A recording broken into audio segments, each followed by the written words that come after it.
Yeah. Rightio, should we get started? Absolutely. Hello everybody, and a very warm welcome to our audio coverage. Hive Live, of course, we are continuing to refer to it as, for Barnet against Maidenhead. Now, obviously two very, very different sides with differing fortunes. What are we expecting today?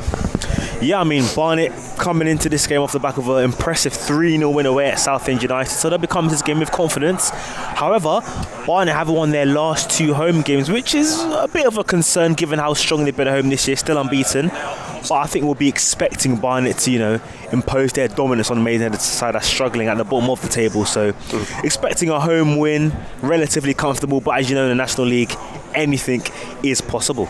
Yeah, and in my haste to talk about the match, we forgot to introduce ourselves, of course. You're listening to me, Rory Edwards. I'll be your commentator today. And alongside me is the wonderful Brian Matovu. How are you, mate? I'm good, thank you. Yourself?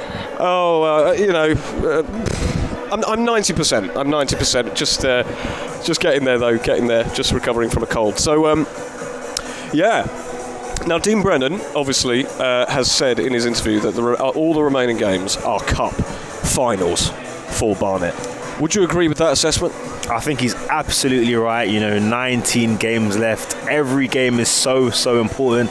And we've seen it. 1 week Barnet are top, 1 week Forest Green are top, 1 week York are top. It's just changing every single week, and it can come down to the points margin. As you see it right now, I think only 1 point separates the top three sides, which is impeccable. So take each game as it comes and see every game as one game closer to potential promotion.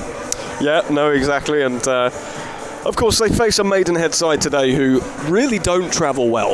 I think it's reasonable to say, isn't it? They don't travel well, but they are a sort of direct and very counter-attacking team. And they beat Barnet in the last fixture. Now, York Road is obviously a very difficult place to go, and they are notorious, Maidenhead, for picking up points against top sides.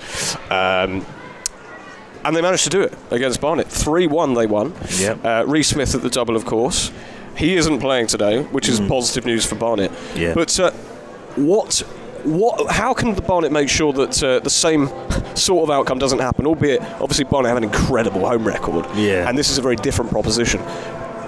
But how can they make sure that they mitigate Maidenhead and avoid a potential banana skin? I think Barnet just got to play their football. They're the home side, so they've got to take control of the game and most importantly, take their chances. How many times have we said this season on our commentaries that if we just take our chances, we're going to have no problem? Now, I'm a little bit concerned about at the back, given the pace of Tristan Abrahams, Mikulski, given that there's no Oluwo, who normally does the covering, normally takes on the strongest attacker. He's not there today.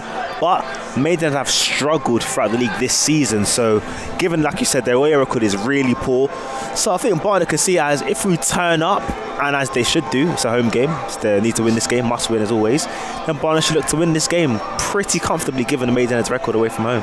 Well, indeed, and they have, of course, in their last five, Maidenhead, they've lost they've played five, their last five, they won two, both home matches, and they lost all three of their away games. Yeah. They just don't pick up many points away from home, so I think the Bees will very much fancy their chances today, as we keep saying. Now, the absence of Oluwo is interesting because obviously he has picked up a knock, and Connor Smith said that he's still nursing a dead leg in his pre-match interview. And you mentioned about the pace thing, but Southend were sort of nullified by Barnet's backline last week. I was there for that match, and the backline of Collins, Kenlock, and Tavares dealt with Southend absolutely with aplomb. I mean, they did not have a sniff. Yeah, I think that's very impressive. Of course, Barnet dominated the ball, and they always say the best form of defence is attack. So if Barnet have the majority of the ball, and if Maidenhead have the approach of sitting in, not really attacking, counter-attacking, using set pieces, then Barnet defence will find themselves very comfortable given that they will be in domination of the whole ball. So if Barnet can have that sort of mentality and play like that way, then we'll see Maidenhead restricted to very, very little going forward. But as always, if there is a counter-attack, I do see the pace of Abrahams and Mikulski, who have scored in the last game. They scored 4 goals against, albeit fouled, but they'll come to the game with some sort of confidence. And like you said, they've beaten Barnet already, so they can beat this side. You mentioned fouled. It's an interesting one. I watched back the extended highlights of that, and I mean, in my honest opinion, I think Fyldes were just pretty wasteful. Yeah. Maidenhead were very clinical. Absolutely. And the scoreline sort of flattered them. They did a job on Fylde. and they did what they always do, which is win the ball high up the pitch. They turn over the ball so quickly, don't they? And they were just lethal, and Fylde allowed them far too much time in the box. They allowed them to get the shots away. They were poor at the back. And but on another day, they had several chances of their own. Craig Ross pulled off a couple of really good saves, especially early on, and it could have been a very different story. Yeah, definitely. I mean, you look at it like that, you know what I mean? Fylde come away from the game thinking, we take our chances, we probably win the game, but you know how football goes. It's all about taking your chances, and if I look at the finishes from Maidenhead's last game, they were really, really good finishes. Of course, Reece Smith isn't there today. He was brilliant, though. He was brilliant. Again, set up a couple goals. Well, scored twice against Barnet earlier in the year. He's not here, so I think, listen, Barnet are at home. Listen, York have beaten them 6-2. Gateshead beat them 5-0. Forest Green beat them 4-1. So Barnet should be looking to add to that. You know, asserting their dominance, and all the other sides have beaten them. So why shouldn't Barnet? I think they'll be extremely disappointed if they don't get at least a win and a convincing, comfortable one. Yeah. But complacency is so dangerous in this league. Yeah. And as Dean Brennan is always at pains to say, there are no easy games in this division. No, at all. And we've seen that. You know. Four draws in a row before the Southend game, to be fair, which just shows how difficult it is in this league. Two of them at home. Halifax, okay, they're a fairly good team. Sutton United, who we thought would be a win, but they went on to beat flipping York City, didn't they? A few days later. So yeah, an incredible result for Sutton. But we saw here at the Hive first hand when Barnet got that dramatic late equaliser, and I almost lost my voice with that one. Absolutely. Because it was such a relief, really. But we do see how much of a threat Sutton are. I mean, they could easily sneak into the playoffs, couldn't they? Yeah. Plus, you got Will Davis, who scored 2 that game against York. And oh man! You saw the goal he scored here at the Hive. And, top player. So Sutton United there. Did you see? Sorry to interrupt, but did you see the Twitter storm that followed? No, I didn't see it. Because Will Davis, who was an ex-York player, absolutely wound up the York crowd and players, shushing and doing all sort of that S-housery that he's known for. And the York City chairman, Matt Oogler, had some choice words to say about Will Davis on Twitter. And he said something about a Gucci bag and get your funds up and stuff. It was and it was sort of a bit of a Twitter spat in the end, and it was all very unseemly. Just thought I'd mention that because it was quite a sort of funny episode in the drama that is the National League. Yeah, rattled is the word they call it these days. Absolutely rattled. No, but you are right. And but just touching on the Southend game actually a bit more last week, it was such a convincing performance. I was in the press box, I watched it all. We tried to get the commentary going, but we just couldn't. The internet connection was non-existent. It was really, we tried absolutely everything, but it just would not work. So sorry that we couldn't do that. It was such a good result as well. Danny Collins, I mean, 2 goals for him, both from corners, and Barnet don't score from corners. No, I mean, they don't really score from corners a touch, but last week, maybe what they worked on in training. But it's another header. I know Stead scored a header against Eastleigh, didn't he? So a lot of headers. He did. Scored quite a few headers recently, which just goes to show you how good Barnet are in the air. Danny Collins scored the winner at Yeovil Town, so we do know that he does possess that attacking threat. But it's just the set pieces, isn't it? But yeah, it's just the set pieces, the quality. The thing is, Barnet get a lot of set pieces in many of the games we've seen. I think might be the last home game we'll see against Sutton. There was like 7 in the first half, something silly like that. But we know with Anthony Hartigan and his deliveries, Barnet are always going to be a threat from set pieces, from corners. And Barnet are quite a tall side. Obviously, when Nicky Gabambra was here, he was quite big. Collins, Tavares, etc. So very positive performance last week. 3-0. Southend United, a team that Dean Brennan just loves facing. I think that's 5 in a row against Southend. So. But that's a tough place to go to, but very good win. Barnet are a proper bogey side for the Shrimpers, that's for sure. Of course, the third goal was, the second goal in the game was an own goal, or Shelton. Shelton will probably claim it, but it was more than likely an own goal. Really good performance last week against Southend. So Barnet will be looking to replicate something similar again today, facing Maidenhead United at home. Maidenhead just a point above the relegation zone going into this game, so they'll be looking to pick up any sort of point away at Barnet, who are undefeated at home, won't they, Rory? Yeah, they certainly will. Why don't we have a little chat about Nicky Gabambra? Nicky, good servant for the club. Really good servant for the club. We were having this little chat earlier as well.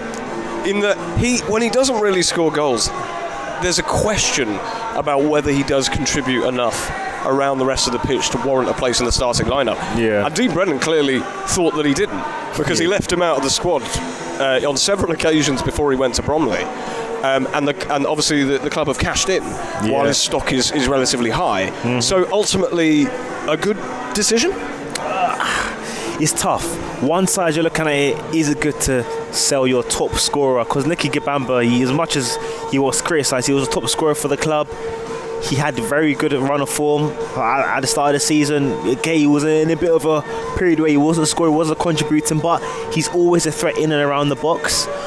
But I think given his age, given I guess the amount of money they must have received, it must have been a very lucrative offer. And I guess Dean Brennan thought that with the money that's coming in, they can replace him adequately. And given that they're getting goals in and around, so you look at Danny Collins, he contributes, Ryan Glover contributes, Callum Steadbino is a goal scorer. So Dean Brennan probably thought we could get rid of Nicky Kabamba and spread the goals out more evenly. Not get rid of him, but you know what I mean.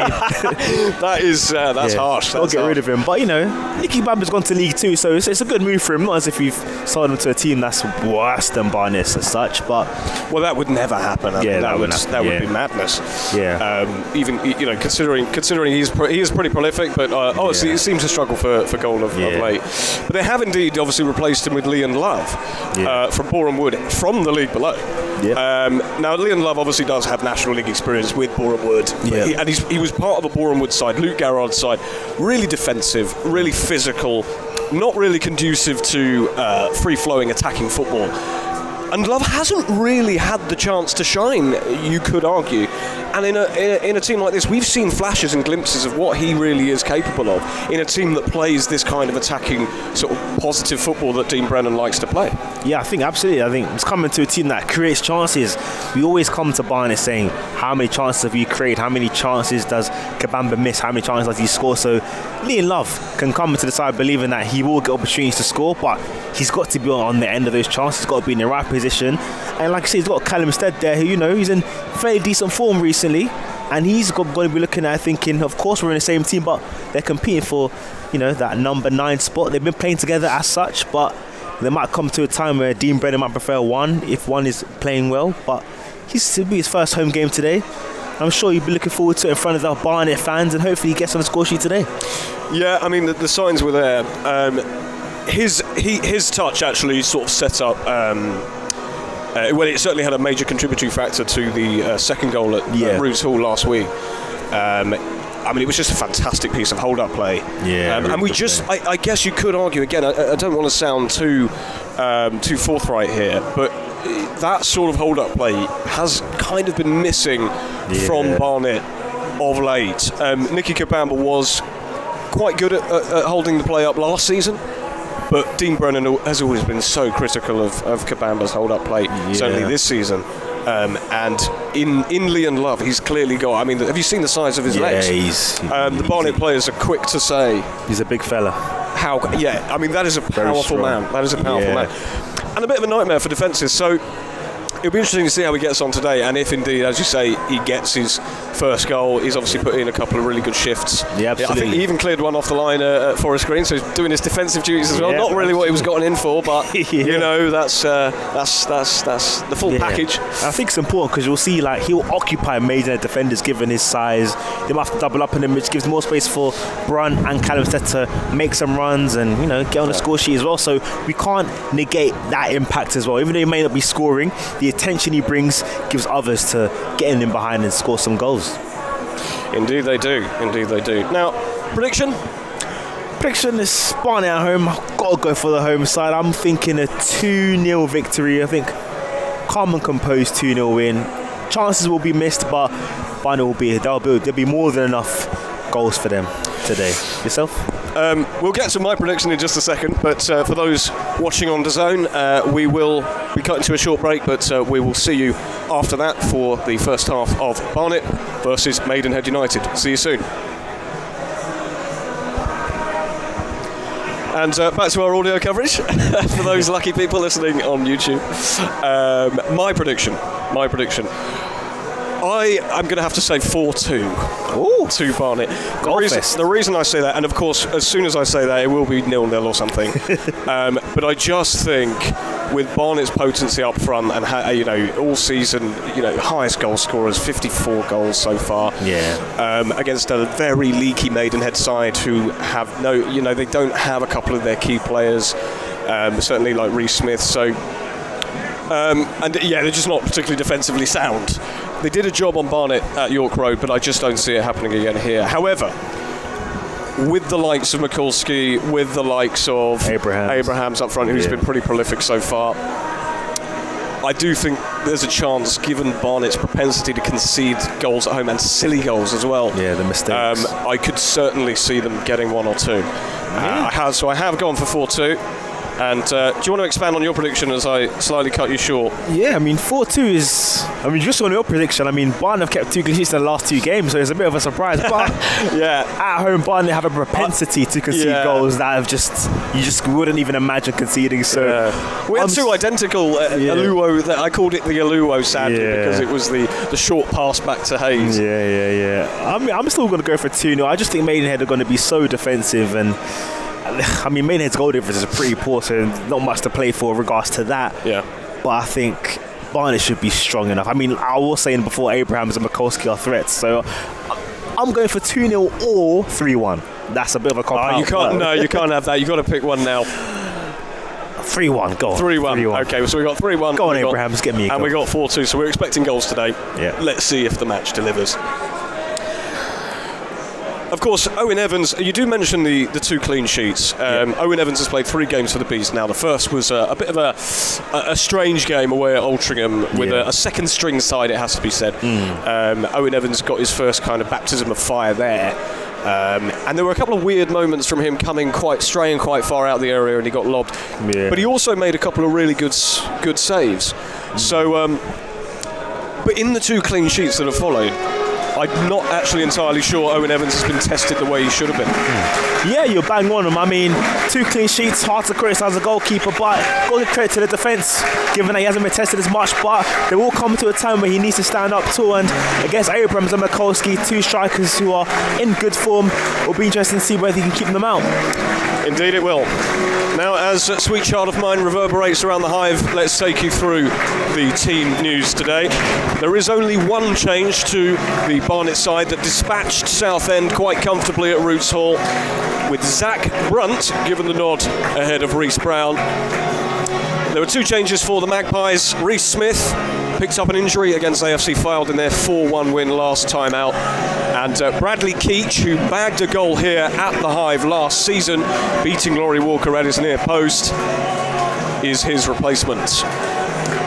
Welch Hayes is also making way, and Owen Cochrane will come in for him, slotting in at the full-back position.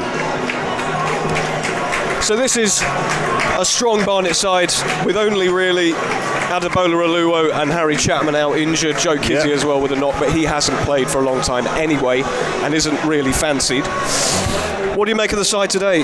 Yep, like you said, strong side. I'm surprised to see not many changes for some last week, winning 3-0. Brown coming to the bench, Brown coming in for Brown is an interesting one. I didn't think Brown had his strongest game at Southend, but Zach Brown, we know he possesses, he's good at dribbling, but he does have a tendency to just drift in and out of games. So hopefully today we can see the best of Zach Brown. But other than that, a really strong side. Looking forward to seeing Ken Locke and Glover down the left-hand side, which was a really good connection last week. And hopefully seeing Liam Love get on the score sheet in front of the home fans and a comfortable Barnet win.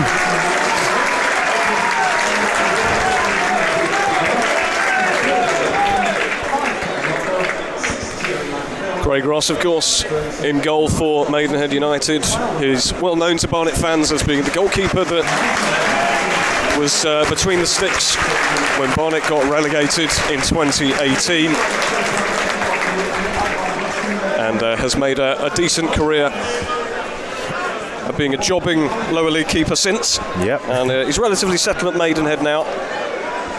Since 2023 he's been in goal for them. He did put in actually 173 appearances for Woking after he left Barnet. Wow. And he is captaining the side today as he shakes hands with Anthony Hartigan.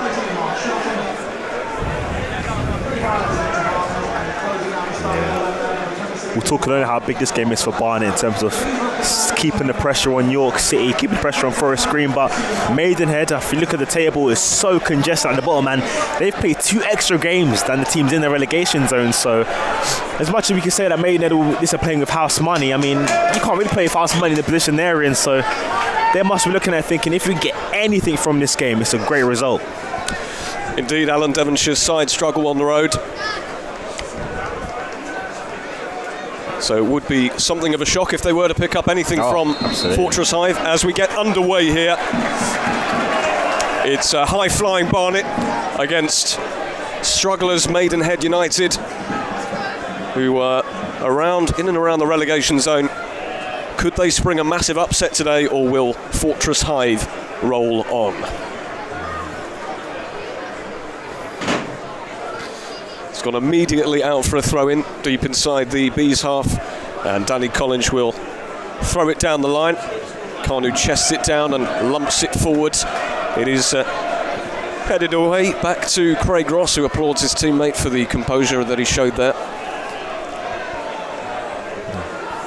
And Craig Ross will look to drop kick it long, drives one into the Barnet half down the left wing. It's hooked back away, but it's headed back into the Barnet half. It'll be picked up, the loose ball, by Idris Kanu.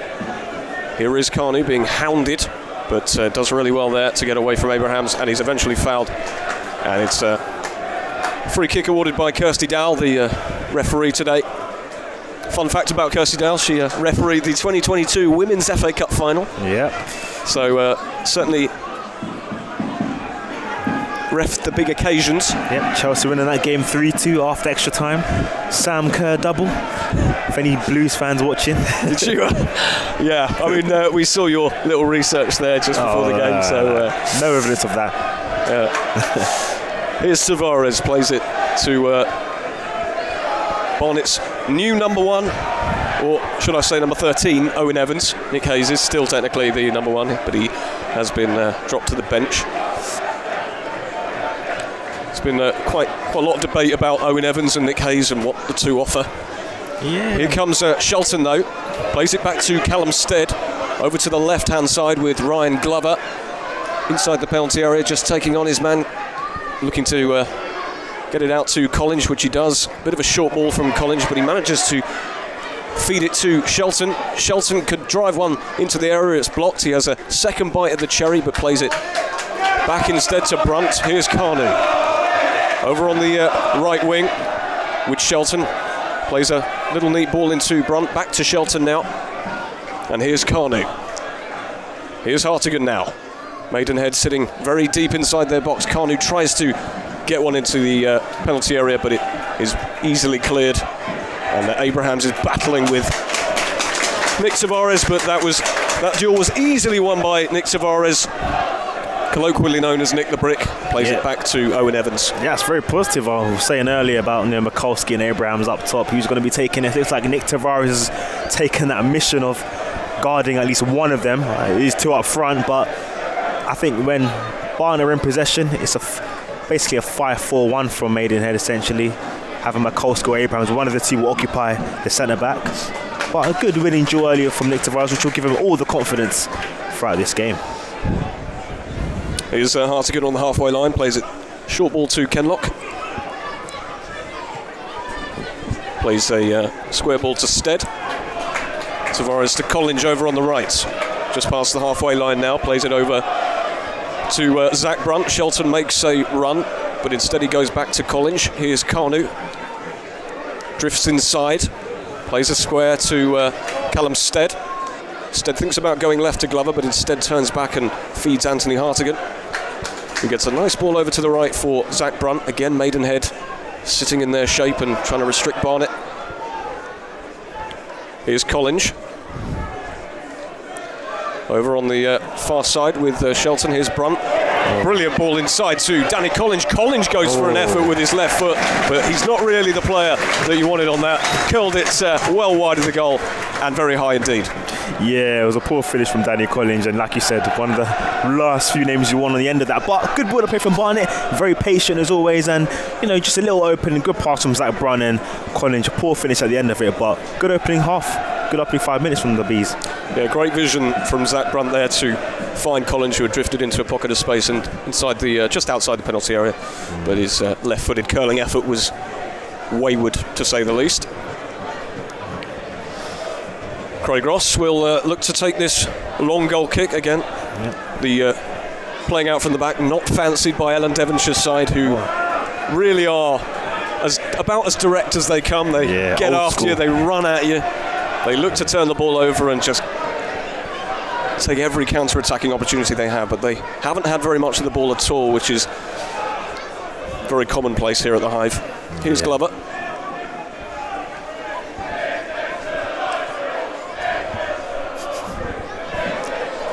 Evans plays it short to Tavares. Back to Evans now, who, again, by all accounts, Evans is really a fourth centre-back.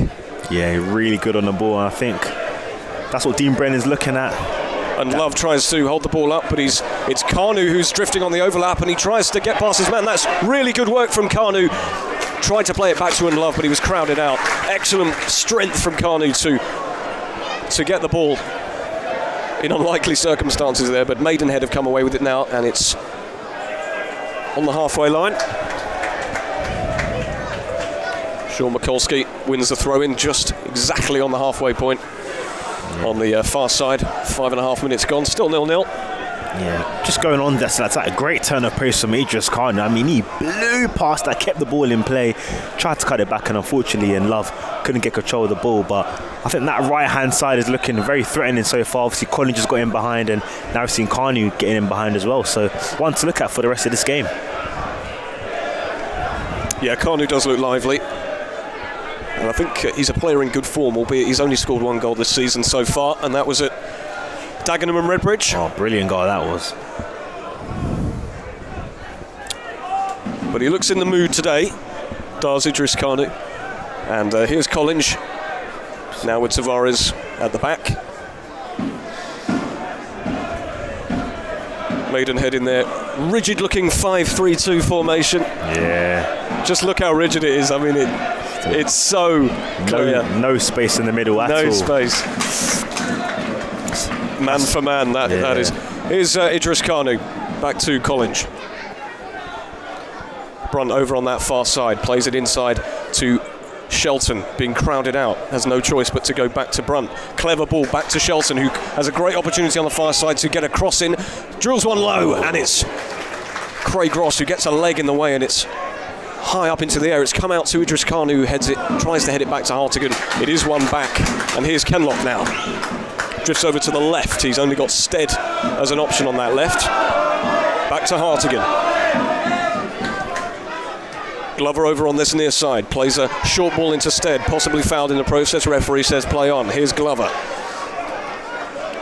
Over to Stead. Now Kenlock being chased down and harried. And harried all the way back by Owen Cochrane to Evans. And Evans gives it back to Kenlock. Cochrane back in his position now. And here's Hartigan. Plays a familiar cross-field ball to Kanu. And he pretty much has a 100% record of making those balls, but he just didn't make it on that occasion. Just slightly too long for Kanu. Yeah, slightly. And it goes out for a throw. Definitely. It was a tough switch that was, but you could see how tight the defender was. Literally no yards of space in between, but Hartigan will get that right 99 times out of 100. Yes, that was just the 1 out of 100 where it didn't. Kirsty Dow, the referee, telling the Maidenhead can't be time wasting after 8 minutes, can they? I mean, we talked about Alan Devonshire. He's old school. He's going to make sure they take their time on throw-ins. And old school, is that what they call it now? Yeah. And the throw-in that was taken actually didn't even come into play, so he's able to retake it. Throws it down the line to Mikulski, but it's won by Shelton, and it will be a Barnet throw-in just on the halfway line. 9 minutes gone. Leon Love with a good flick actually into Brunt. Brunt Here's and Love tries to win it back up high at the pitch, doesn't quite do it. Maidenhead clear, but it's only as far as Kenlock, and the Bees come again. Here's Glover. Clever ball into Shelton, who just couldn't get his toe on it. It was an excellent run from Mark Shelton through the middle of the pitch, and Glover had found him, but it was just a tiny bit too long for Shelton. Maidenhead tried the long ball down the left wing, but they haven't executed that well, and it'll be a Barnet throw. Throws it back to Evans, does Kanu? Yeah, Maidenhead struggling to get any form of possession. I think we know that there'll be set pieces where they'll be looking to hurt Barnet at all, because they know or counter-attacks. Or counter-attacks. Yeah, or counter-attacks. Very much so. That is what Maidenhead do. Here's Glover on this near side. Short ball inside to Shelton. Over to and Love, turns back, thinks about going for a long ranger, instead goes short to Kenlock. Kenlock has Stead over on the left. Here is Stead taking on his man Cochrane, but Cochrane gets the better of him, claims for a throw and actually wins the throw. Great work from Cochrane. Yeah, good dudes from Cochrane there, and that's what it's got to be like the whole game. First 10 minutes done pretty well. He forced Kenlock back, and now he's won the ball off from Callum Stead. But he's got a tough assignment with Glover, Stead, Kenlock, all going to be bursting out that left-hand side. Interesting to see Stead drifting out so wide there. That's usually Glover and Kenlock territory, but Maidenhead win a throw, another one, a little further up the pitch this time, Cochrane to take. And as we were saying, we can very much see how the pattern of this game is going to go. Yeah. Maidenhead will look to frustrate. It was a bit of a heated affair the last time Maidenhead came to the Hive, actually. 8 yellow cards for Maidenhead that day, including, and as well as 2 red cards for their backroom staff, and a red card for Sam Beckwith. Wow. So, and that was all because Dale Gorman managed to get a last-minute winner to make it 3-2 in that particular fixture. And that caused chaos, I'm guessing. It did, indeed. Here's Brunt with a brilliant run to get Barnet up the pitch. Stead over to the left with Glover. Glover needs to get this into the box, drills it in, and it just doesn't quite reach Shelton. Kenlock tries to head it back to Glover, who runs back, who just lays it off for Hartigan. Hartigan plays it to Kanu. Collins. Now Kanu. Barnet very much in control, as they always are. Hartigan. Forward to Stead. Bit of a heavy touch, but gets away with it and gives it back to Hartigan. Now Collins. Goes over to the right with Brunt. Shelton calls for it, doesn't get it. Collins wanted too much time on the ball, and Maidenhead have actually turned over possession, which is what they love to do. And as they try to counter-attack, the ball for McCulsey was just a bit too long. Yeah, poor ball, but that's a great opportunity that was, winning the ball from quick turnovers, because you know Barnet play a lot of players high up, so any turnover, danger. And Maidenhead just showing the quality that they don't possess, I guess, in that sense. But really poor pass, but good opportunity for them. That was classic Maidenhead, though. Yeah. Turning it over in the middle of the pitch. They might really be missing Reece Smith in that sort of scenario. Oh, yeah. The quality that he possesses. Exactly, the quality. You can't quite overestimate or underestimate how much of a loss he is. Mitchell Lawson, as well as another player that is out long-term for them. And he's been a bit of a menace historically for Barnet in recent games against the Bees. So it will very much be a case of seeing whether the Magpies can make their turnovers count, or whether the Bees can just show their class and demonstrate why they deserve to be where they are. Yeah, absolutely. I mean, it's third in the table, looking to go top.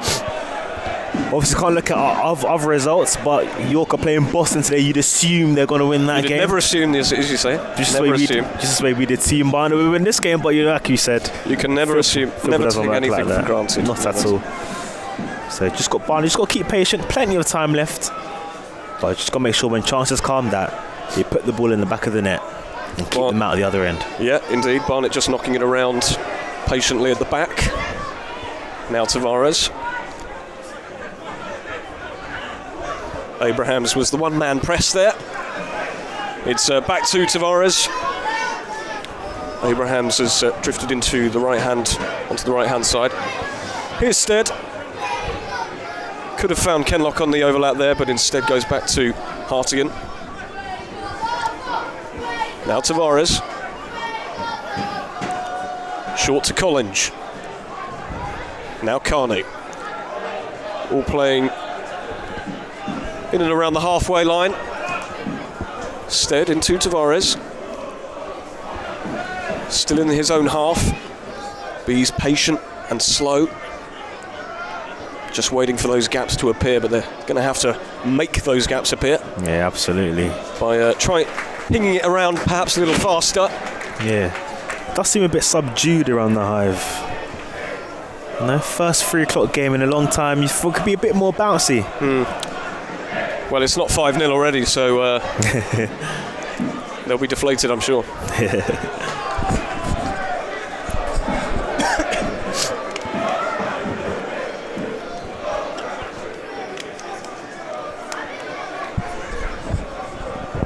Here's Carnu over on that far side. Tries to skill up his man, doesn't quite work, and it goes out for a Maidenhead goal kick.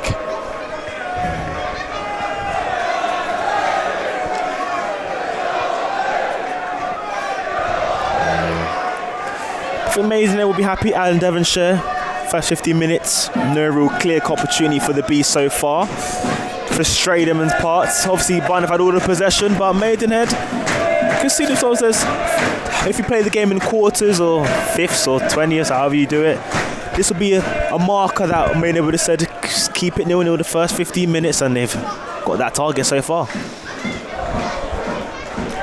Exactly, they've conquered level 1, as it were. Yeah. But here come Barnet.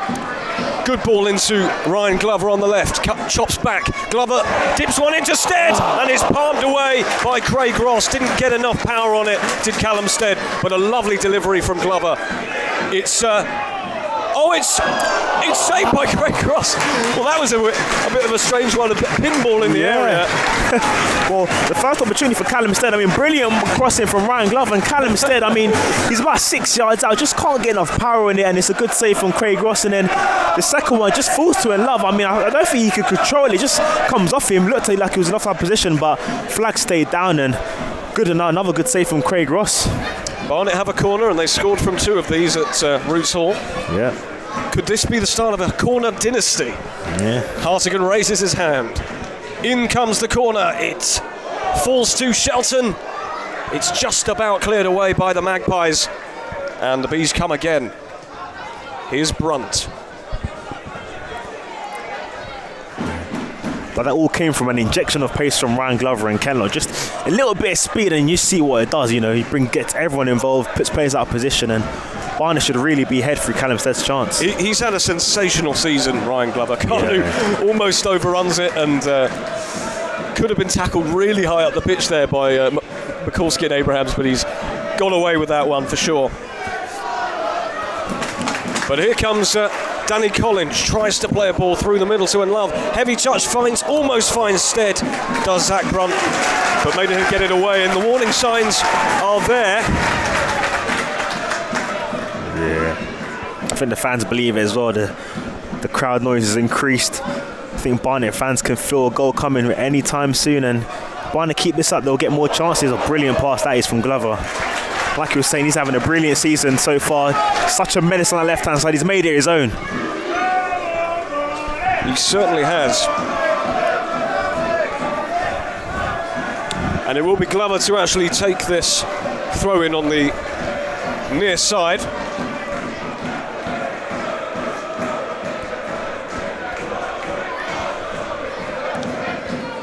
Goes into Love. Now, can he hold it up? Can he maybe win a corner? No, he lets that one, doesn't control that one how he needed to. But it's come out to Shelton. And here's Brunt over on that far side now. Back to Collins.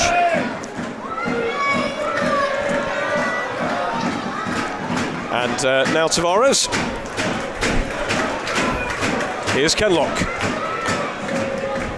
Oh, you can see what he was trying to do there. Just tried to feed Ryan Glover down that left-hand side, but the ball was intercepted. And it's back with Owen Evans, and the Bees restart once again, and it's complete dominance, as you'd expect. Maidenhead just cannot get a sniff. I think it's probably been something like 85% possession so far, surely. Something. I mean, when Maidenhead get it, there's like 2, maybe even 3 passes before the ball gets turned over to Barnet, and I mean, I guess that's Maidenhead's game plan. Let Barnet have the ball as long as they don't hurt us, no problem.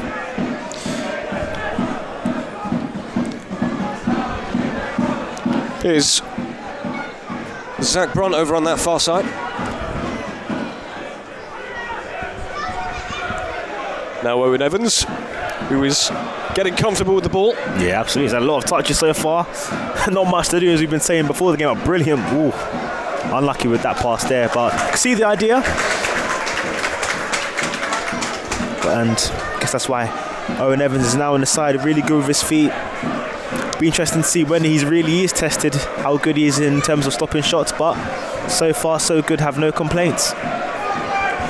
Yeah, 20 minutes gone, it is still 0-0. Alan Devonshire, a bit of a legend in this league. Yeah. And he's a West Ham legend, of course. Apparently one of the most talented players that West Ham ever had, according to some hammers.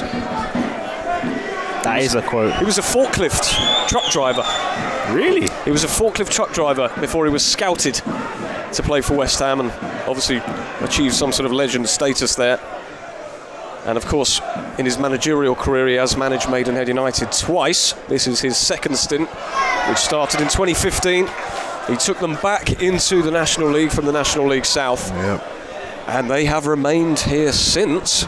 So he's doing something right. Yep, and I think it was his first full season. He took them up and been in this division for a good, 7-8 years now. And for a club like Maidenhead, that's a really, really good accomplishment for them.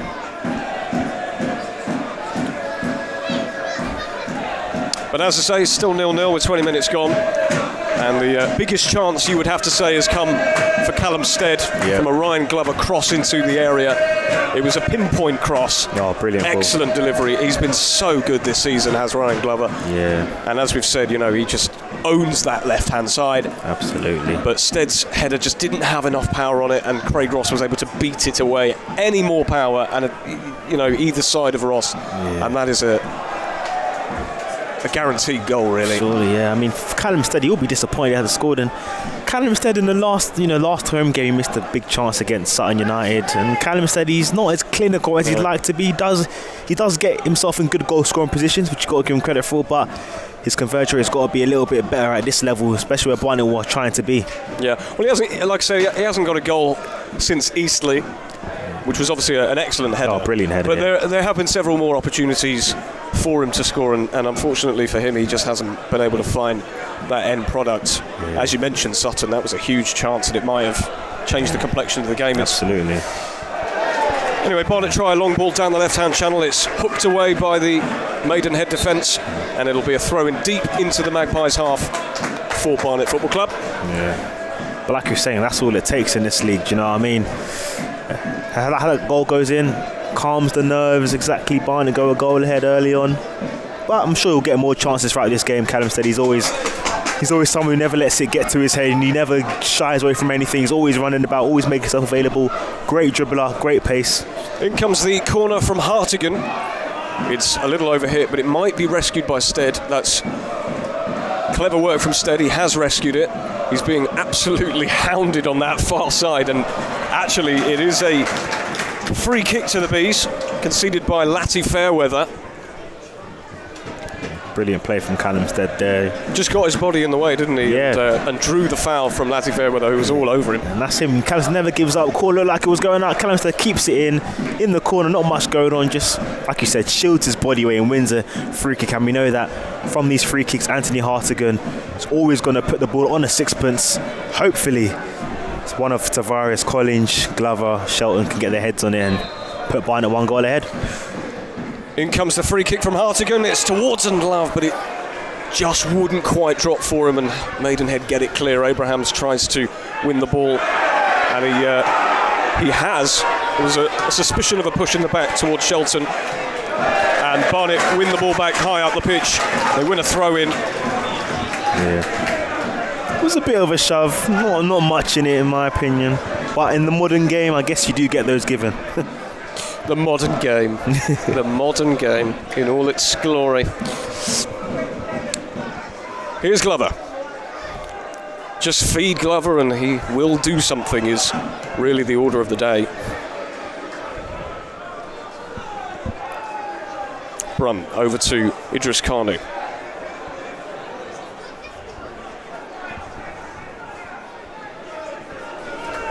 Good switch. Here's Kenlock.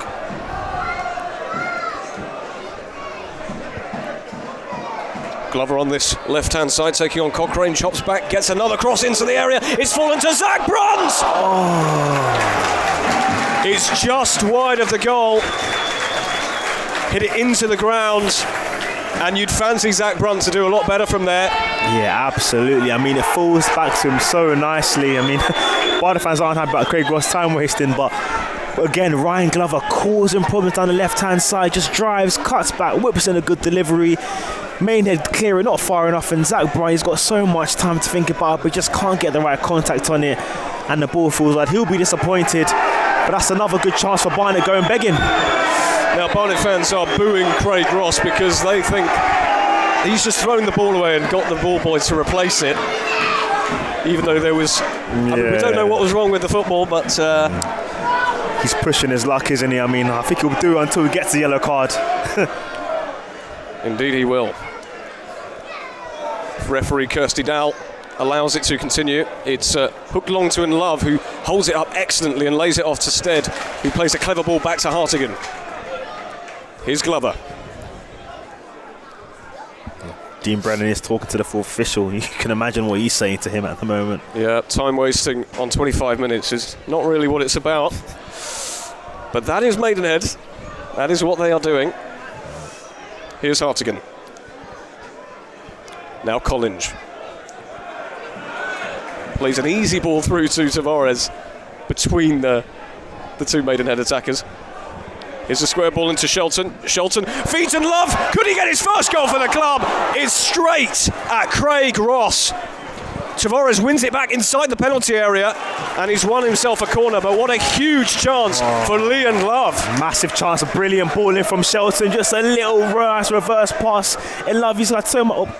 short corner take. Corner taken quickly. Glover! It's off the line! It's in!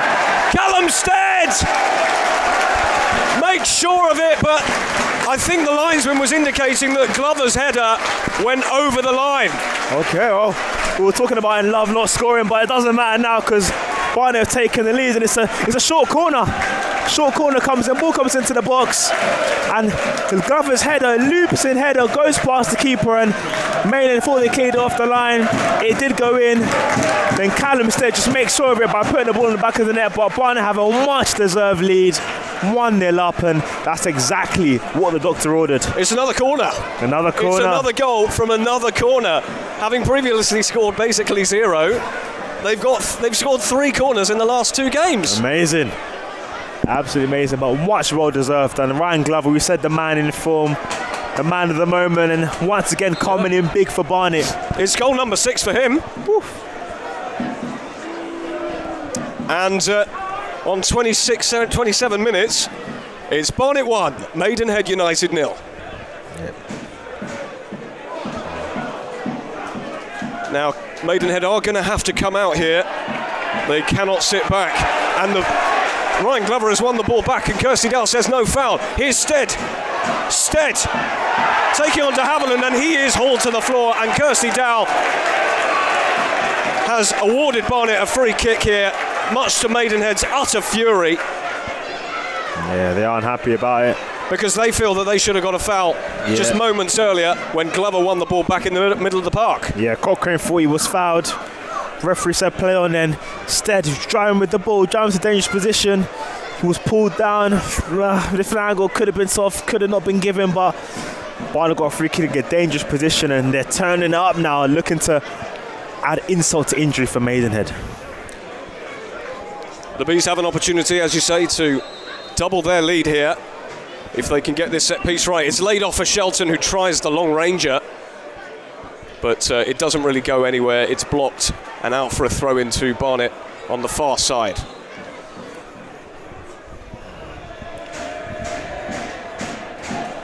Just a quick shout out for Walter Guimarães, who is watching from Brazil.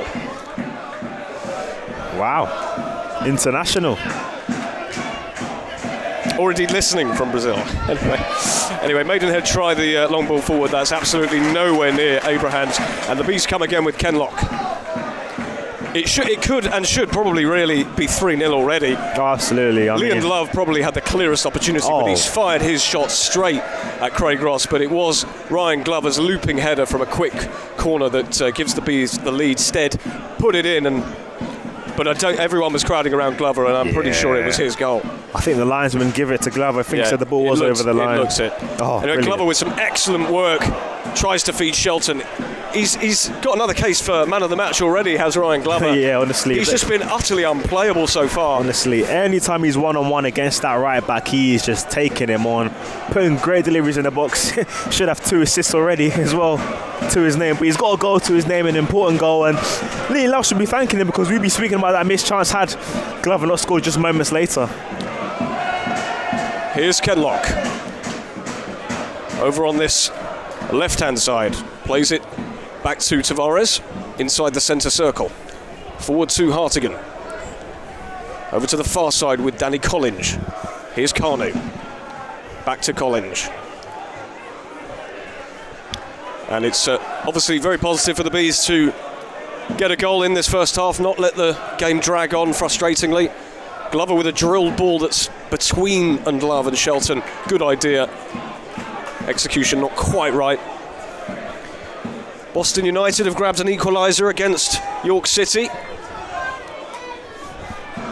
And Altrincham lead Forest Green Rovers.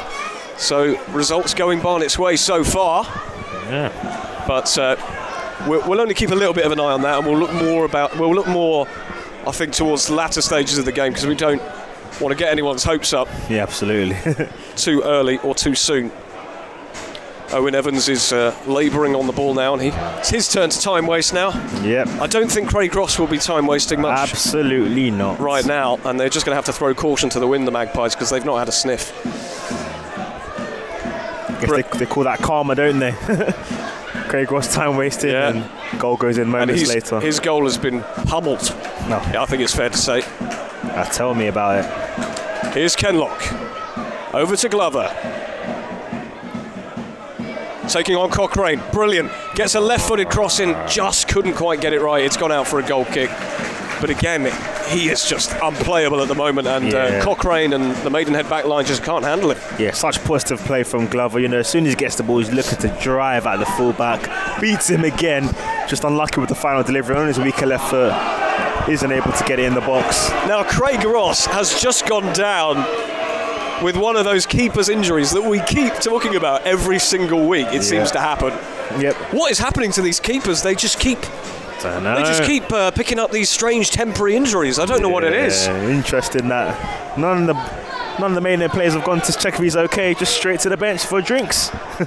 Yeah, it's a fortuitous opportunity for Alan Devonshire to bring his team in and maybe sort a few things out tactically that they would never have been able to do if the keeper hadn't gone down injured. So absolutely. Yeah, major coincidence that. And also the keeper can't be taken off as well. So as soon as the game restarts, they'll have all 11 players on the pitch.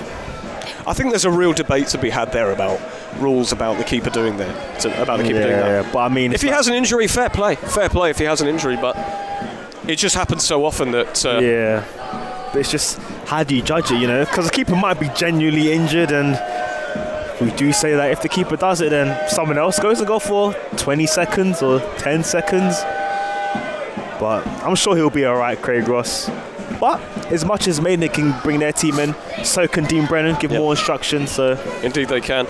Anyone who is listening on the YouTube stream, and of course on DAZN, but on the YouTube stream, just let us know if you have any thoughts, comments about the coverage, about the game, about what you think needs to happen. Because on 33 minutes it is Barnet 1, Maidenhead 0, but there has been a slew of chances that the Bees have failed to take, and we say this quite often now. Will they rue it? Yeah, hopefully not. The signs aren't really there for Maidenhead, are they? I mean, they just haven't. I mean, I don't think they even have the shot on goal. They've had no dangerous free kick. It's just been very, very comfortable for Barnet. But there's always that one chance in the game, a slight defensive mishap, an error, a bit of quality.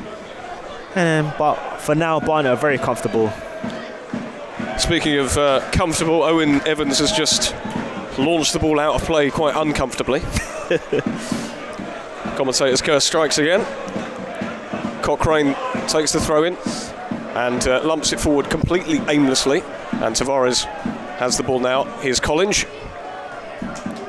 Plays a good ball into Brunt, who tries to sort of flick it behind himself to win the ball. Doesn't quite do it. And it's hooked back dangerously towards his own keeper for Maidenhead. And Love was almost on hand to win the ball back. But Maidenhead come away with it on the halfway line. Keach tries a ball down the line to Mikulski rather. But he was being held back according to him. Yeah, I mean, once again, Kirsty Dow was having none of it. That's all. I mean, this is really poor for Maidenhead. Just literally cannot keep the ball. Yeah, and do let us know where you're watching from. Obviously, we've had a Brazilian comment. That's amazing. We've had Thailand, we've had Brazil, I think we've had Australia.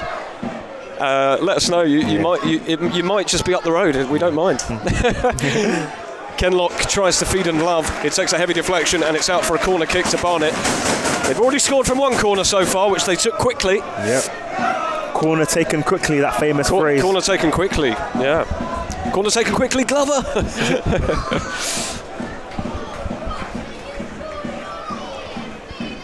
And it will be Hartigan on this near side. 35 minutes played, Barnet 1, Maidenhead United 0. And it could so easily be more, and this is a chance for it to be more.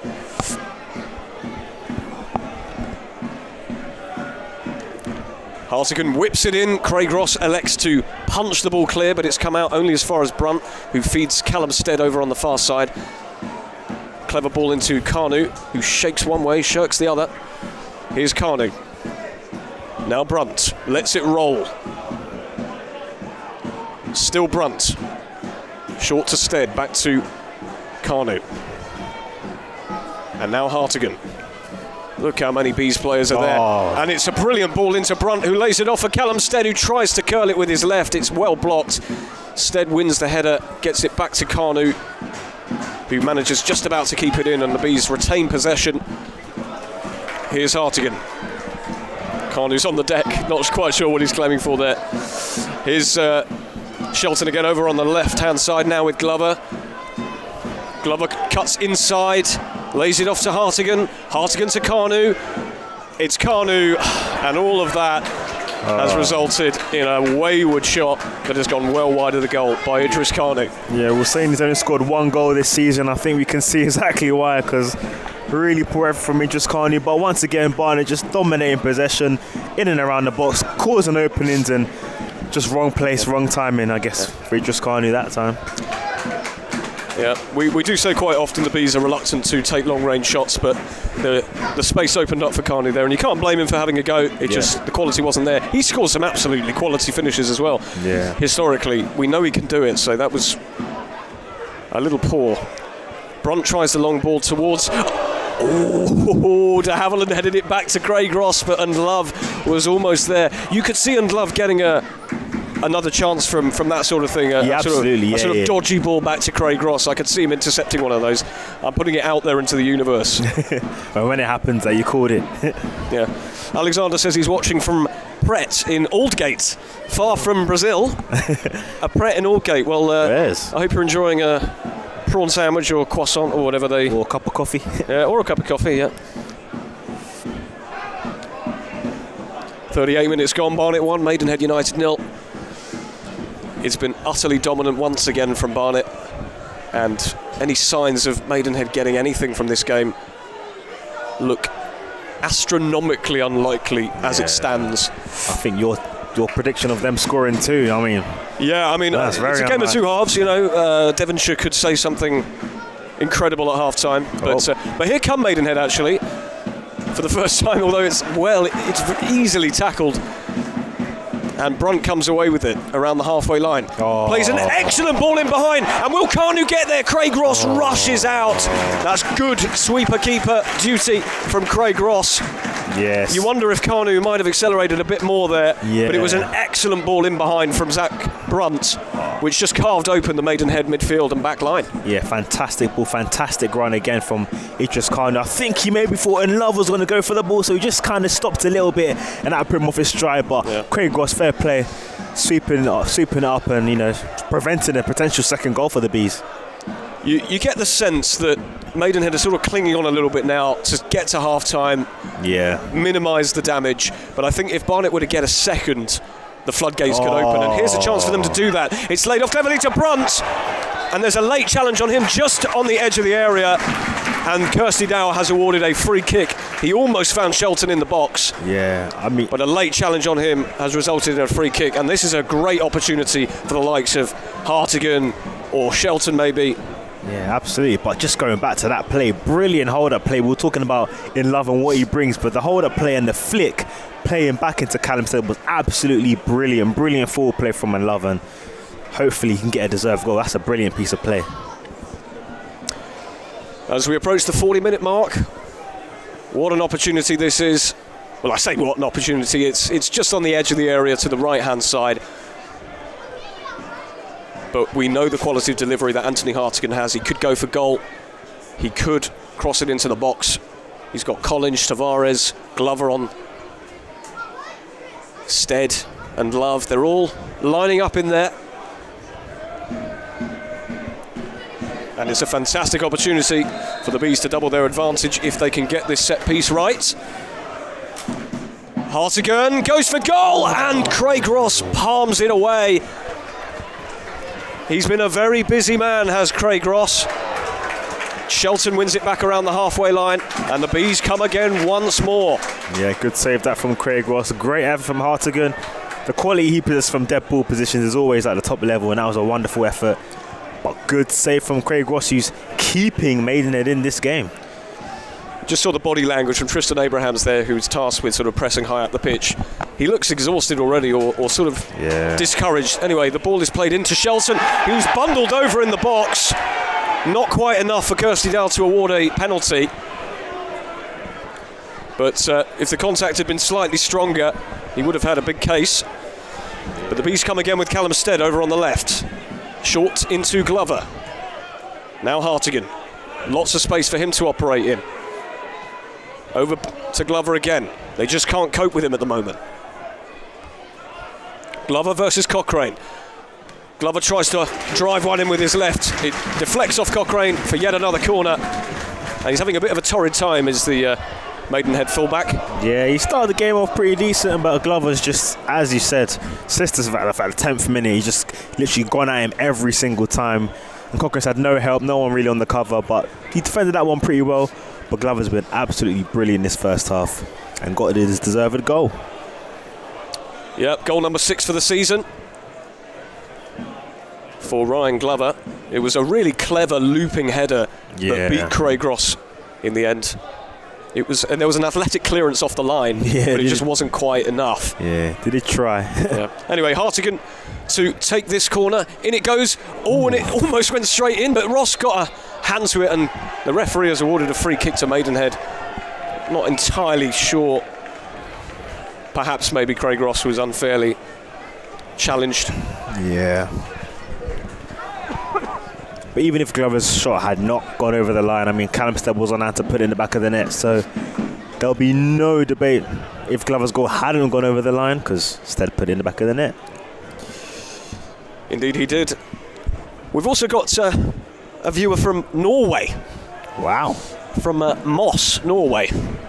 That's Tor. Thank you, Tor, for tuning in. Hope he's nice and warm there. Norway in Norway, famously warm in Norway.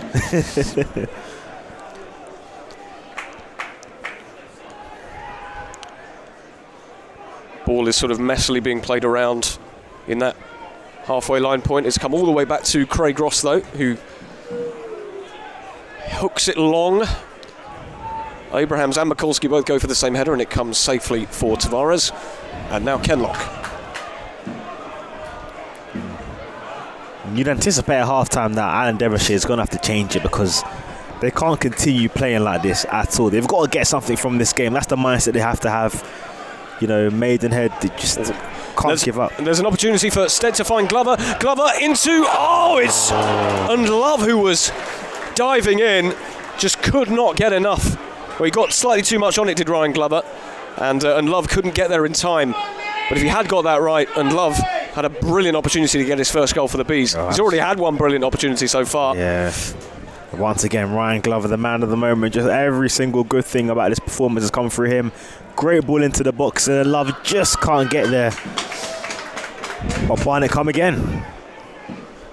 Stead did actually have Shelton, I think, as another option, but he chose Glover instead. If he had found Shelton, it might have been a better opportunity. But Glover has found Shelton, who tries to take on Orise, but he's cleared away.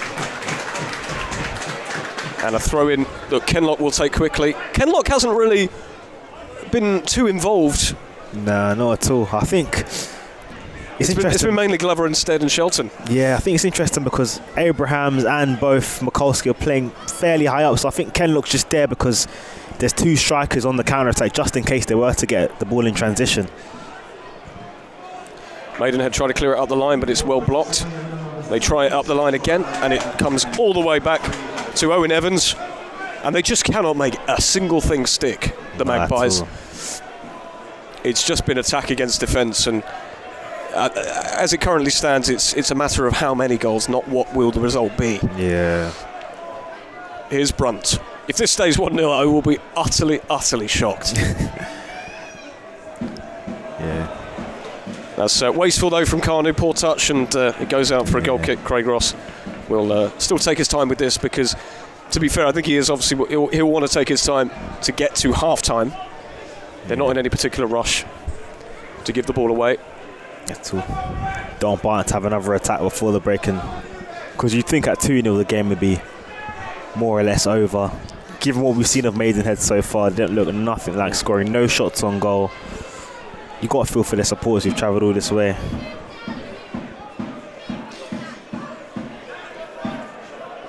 Here's Glover. Inside his own half, back to Carnu, all the way back to Evans now. Just a couple more minutes of added time to play. Owen Evans will look to go long. He drives it towards Carnu. That's a really good looking ball. It's headed back into Shelton. Shelton manages to get it wide to Brunt. Brunt tries to feed Carnu but didn't get the pass right. Good turn from Maidenhead man there. And the Magpies have a rare opportunity to come forward now on that left-hand side. It's into Mikulski. Kenlock gets a foot in, and the Bees win it back with ease. Here's Hartigan launching a little counter-attack for the Bees, but it's not a particularly fast one, and it's crossfield brilliantly to Ryan Glover. Here's Hartigan on the halfway line back to Tavares. Kenlock in some space on the left-hand side, just past the halfway line. Here's Glover. Stead made a clever run down the left channel, but instead Hartigan has the ball, plays that classic crossfield ball, and he did manage to make this one over to Carnu. Carnu's is stopped from continuing his run. It's inside to Shelton, inside the penalty area, tries to perhaps win a corner, doesn't manage to do so, it's out for a throw-in. Shelton's made that run like 3, 4, 5 times in this game. That third man run, just brilliant run, occupies the defender, drags him away, and just unlucky not to get a shot off. And I think Dean Brennan will want to make an entry, as he likes to call it here, with Danny Collins throwing it into the box. He does throw it into the box towards Love. The header is away. It is hook clear. Tavares will surely win this header back. And the Bees win it back again. So good at winning the ball back. Yeah, really, really good. A Maidenhead player is down. Not much sympathy from the Barnet fans. But Kirsty Dow blows the half-time whistle anyway. And it is Barnet 1, Maidenhead United 0, and it could easily be so much more. Several chances for Callum Stead, for Lee and Love, but they just haven't quite managed to find that killer instinct. But the breakthrough did come from Ryan Glover. A corner was taken quickly just after and Love had missed a really good opportunity. The corner was taken at the back post. Ryan Glover came running in, looped a header over Craig Ross, who wasn't exactly on his line. The attempt was made to clear it off the line, but it wasn't quick enough. and the linesman flagged that it was a goal. Callum Stead put it in just to be sure anyway, but we're pretty sure the goal's been given to Ryan Glover, and that's who everyone is crowding around, and for good reason, because he has put in an unbelievable shift so far. Man of the match contention, surely. The goal has officially been given to Callum Stead, according to the BBC, but that could quite easily change, I think. Yeah, it could easily change. It'll be interesting to know. Yeah. But anyway, we think that there are definitely more goals in this, and we hope you'll join us for the second half in just a few moments. See you very shortly.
Well, the players are coming out for the second half between Barnet and Maidenhead.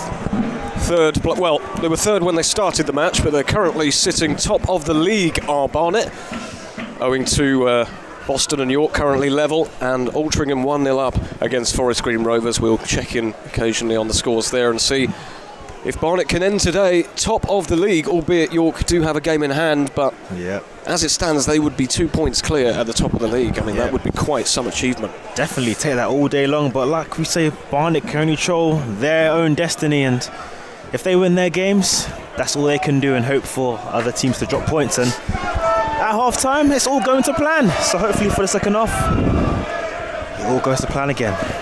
Now, we've obviously been checking who's been given the goal attribution. Officially, it's been given to Callum Stead so far, but we're quite confident that that's going to change after the game. Ryan Glover, with his looping header over Craig Ross, will surely get the plaudits and the credit for that one.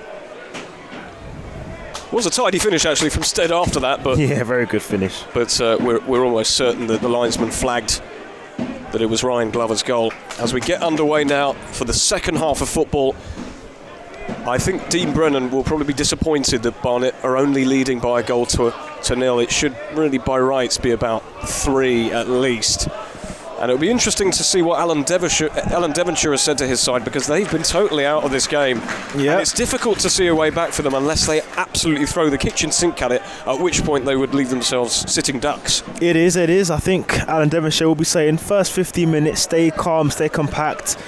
If it's still 1-0, last 15 minutes to go, I think that's when they'll start throwing the kitchen sink, probably go towards a back four, have more people supporting Abrahams and McCulsey, because they are playing 2 up front, but neither of them have had any service whatsoever. So Cochrane makes a hash of the long ball, or controlling the long ball, and Glover did get it, but he's played it all the way back to Kenlock. And here's Tavares as the Bees come again around the centre circle, forward to Anthony Hartigan. Hartigan looks for Brunt over on the right. As they carry on forward, Brunt could get an early crossing, instead lays it off to Idris Kanu, who gets the first time ball in towards Shelton, and that is 2-0. Easy as you like. Fantastic ball in from Idris Kanu. Shelton got the all-important touch. And seconds into the second half, it's Barnet 2, Maidenhead United 0. What a start to the second half, and that is exactly what Dean Brennan would have wanted. He would have told them, when you get your chances, take them. And it's a great play from Barnet down the right-hand side. Ball comes to Idris Khan, and he puts in a really good cross. Mark Shelton doesn't get the greatest contact on it, but it's enough to put the ball past Craig Ross. It may have taken a little deflection, but who cares? And Shelton, who's been a fairly decent goal scorer from recently, puts Barnet ahead as they double their lead. Indeed. 47 minutes. Just a minute and a half really had gone in the second half. We were talking about the need for the Bees to take their chances in this second half, and that they would be extremely disappointed that they didn't in the first. But the first chance that they've got in the second 45, and Mark Shelton has notched once again for the Bees. And that's goal number 7 for him, because the goal last week was actually a Golding own goal. And as Dean Brennan actually said, when he thought Shelton had scored last week, he said, we've got another Pritchard on our hands, because Mark Shelton's goals from midfield are proving extremely useful. Long throw, and it's fallen straight to Zach Brunt. He's got a score, really. It's sat up slightly awkwardly for him. The long throw bounced straight into Zach Brunt, who just needed to keep it down past Craig Ross, and by rights that should be 3-0. Should be 3-0. What an opportunity for Zach Brunt. It's almost like he had too much time to think about it. The ball bounces, it fell kindly to him, he just gets too much purchase on it. He's got to get his head under the ball and slot that, but at least Barnet are 2-0 up, because had that still been 1-0, you were thinking more and more missed chances. But you were saying at half-time about the goal difference, and these are opportunities right here. What a huge chance for the Bees to make it 3, just moments after making it 2. And Zach Brunt will be hoping he will get another opportunity to atone for his error. He's of course coming in. He's come in today for Reece Brown. Brunt might have a chance here to get it forward to Callum Stead. Tries to control it, just about does. And here's Shelton, and the Bees look possessed at the moment. Yeah, in their search to make all their opportunities count. Yeah, come out of the half-time break not like a different side, but just with an invigoration of energy. And they scored the second goal, should have scored a third goal as well, to be fair. It's got to go in. It's got to go in. At least hit the target, as what they always say, at least. The quality that he has. Anyway, Kenlock has a chance to drive forward, gets it into Stead. He's got Shelton in the middle. Stead in towards Brunt. Oh, he's missed another one. I can't believe it. He's missed again. I mean, that one might be easier. That's an open goal. Fantastic dink ball in from Callum Stead. Brunt was arriving at the back post, had the goal at his mercy. And just a minute after missing a huge chance, he's missed another one. I mean, it's unbelievable, this. And he's getting encouraging applause from the Bees fans who are really sympathising for him, because he's getting himself into fantastic positions, but that end product just hasn't been there. I mean, he's got to score that one. I don't know whether he's closed his eyes or the ball just come off his head, but it seemed harder to miss. He's literally right in front of the goal, heads it over the bar. I mean, we were talking about the first chance of miss. That was much easier. But Barnet what a start to the second half from the Bees. It's been a blistering start to the second half. They really do look possessed, and hopefully for Zach Brunt it'll be third time lucky if he gets another opportunity. He may not get the luxury if Dean Brennan thinks that Reece Brown, for example, might be more clinical in that final third. Yeah. But to Brunt's credit, he's getting himself into these fantastic positions, and it is hopefully for him just a matter of time. Here's Carnu driving forward for the Bees into the penalty area. Carnu pulls it back. It's fallen to Ryan Glover. He might have a go himself. Glover tries to find the bottom corner, but it's cleared away, and it's back to Danny Collins now. If the Bees don't score a third very soon, it'll be a bit of a shock. Here's Carnu with an opportunity to get the ball in the box, claiming that it came off the defender's hand. It looked like he might have had a shout there, but no one really appealed for it. Yeah, not at all. Didn't look clear and conclusive, or clear and obvious, as they say in this day and age. But it's literally more of the same from the first half, but just lots more energy from the Bees. I mean, Dean Brennan must have told them, listen, go and score goals, show why you're 20 or so places above this Maidenhead side. Well, top 20, 20 odd places, absolutely. To really stamp their credentials as title contenders, the Bees will fancy that they need to win this game emphatically. York beat Maidenhead 6-2, as we mentioned. Forest Green got 4 against them as well. Gate to beat them 5-0. So they're a side that can leak a lot of goals in one game. Here's Carnu over on the near side, being hounded, but gets it back to Brunt, who, as we keep saying, has had 2 golden gilt-edged chances to put this game well beyond the reach of Maidenhead United, which arguably it already is at 2-0. Yeah, absolutely. I mean, it's just so even at 1-0 it's comfortable for Barnet, but 2-0, you just can't see any way Maidenhead are getting back into this game. They seem a bit like they're unfit. Like Barnet just have the energy, like just the extra yard of pace every time they get the ball. Well, as far as I'm aware, Maidenhead are a part-time outfit. Fairs. I'm not 100% sure if that's changed. Let me know in the comments if we've got that wrong, if I've got that wrong. But I'm pretty sure they are a semi-professional club. Oh, really? Great work from the Bees through the middle, and here's Stead, tries to find Nlavu. Should I say Nlove? But that's decent defending there from Manion Orise, who just used his strength. Good battle, that. Yeah, really good battle, and he's done well, Nlove. Hasn't got the goal that maybe he deserves for his play. He's got in a good position, similar to Zach Brunt. Not had as many chances, but I think that'll be the icing on the cake. Get another goal and get more goals for Barnet. He had a gilt-edged chance himself in the first half, where he just needed to really either slot that under Craig Ross or to the side of it, but he just tried to dink it. It was a great height for Ross, and it looked to be straight at him. Obviously, Glover managed to get a goal straight after that, but he's found Nlove in behind. The linesman, though, has flagged him offside. It was a great ball from Shelton, a great run from Nlove, but the assistant referee had judged that he'd run too soon. We didn't really see that too much from Kabamba running in behind and beating the offside trap. Nah. It wasn't really part of Nicky's game, was it? No, not really part of Nicky's game. I think Nicky just relied on chances being created for him. More of a poacher, more of a kind of poacher type. In and around the box.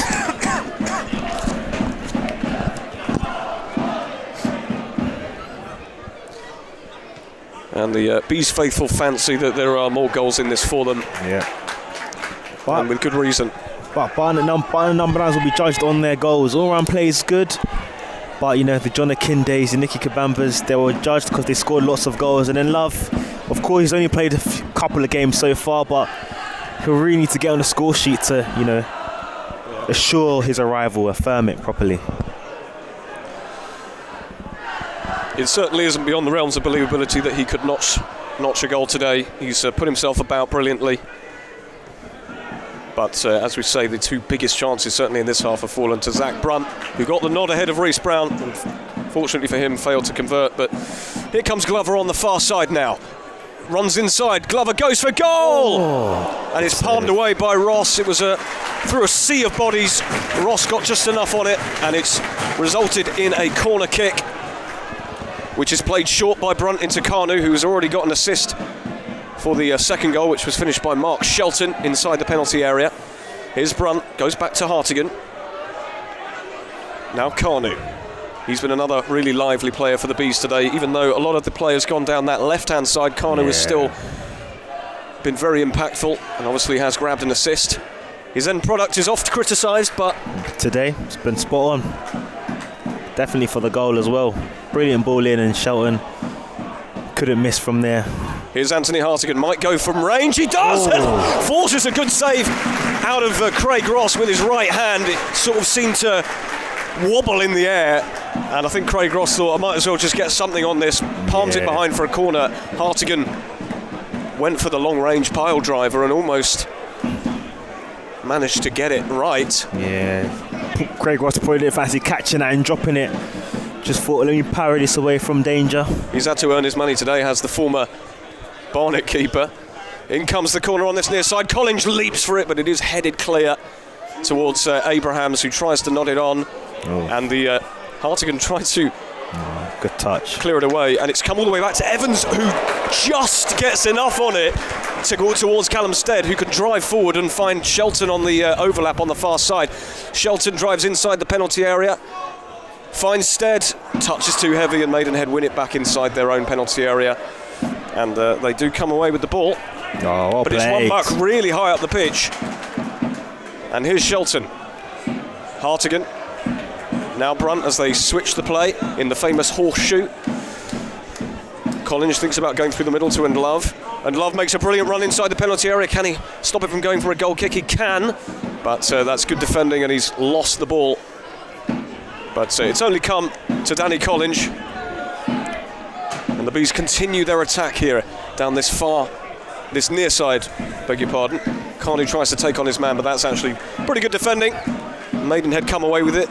Abrahams tries to hold it up against Tavares, he does, and wins the foul against Kanu. Bit of a needless one from Kanu, and Maidenhead have an opportunity to get the ball forward.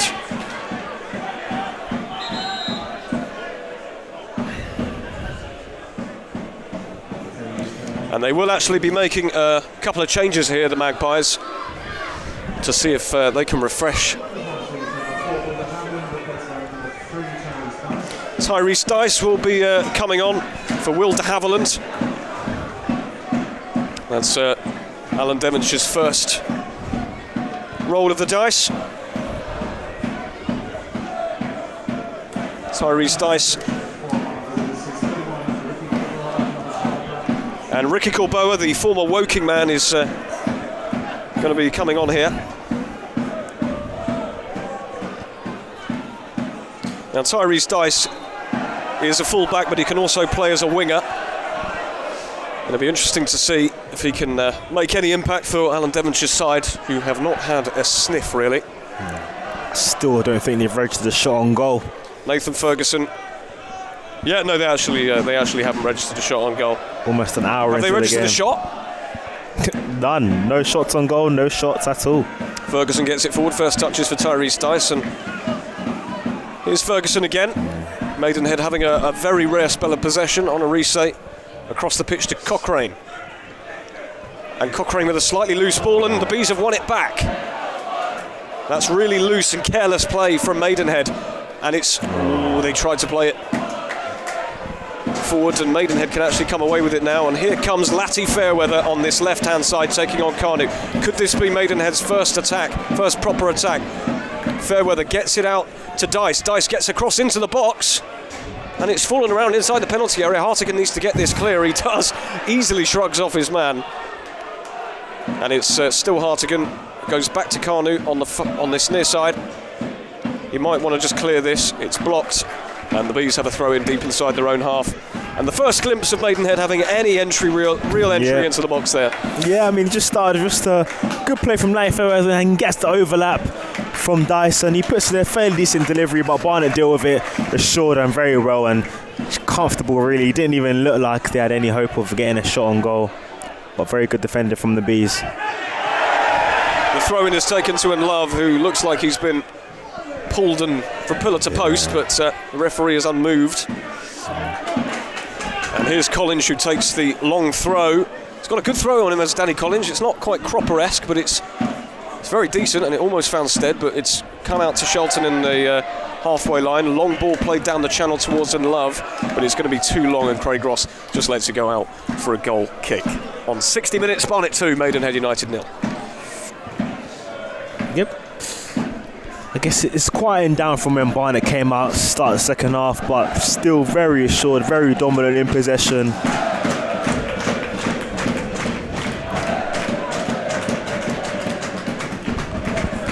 And I think Dean Brennan, based on what we know about him and all his interviews, and we'll know that he will be very, very disappointed that the Bees have not scored way more than they have. They've only got 2.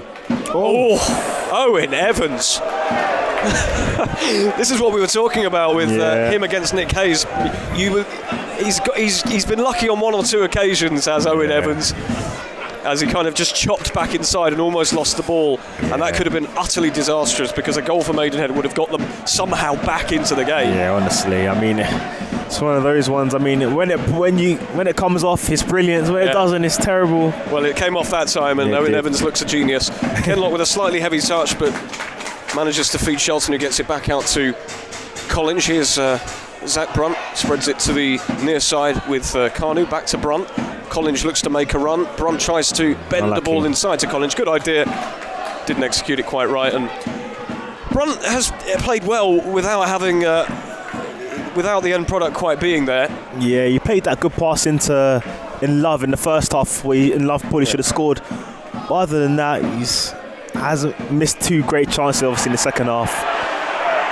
And Maidenhead are fuming that they haven't won a free kick high up the pitch there, just out on the edge of the penalty area, but it's Barnet who come away with it, and it's Stead who takes on Cochrane this time.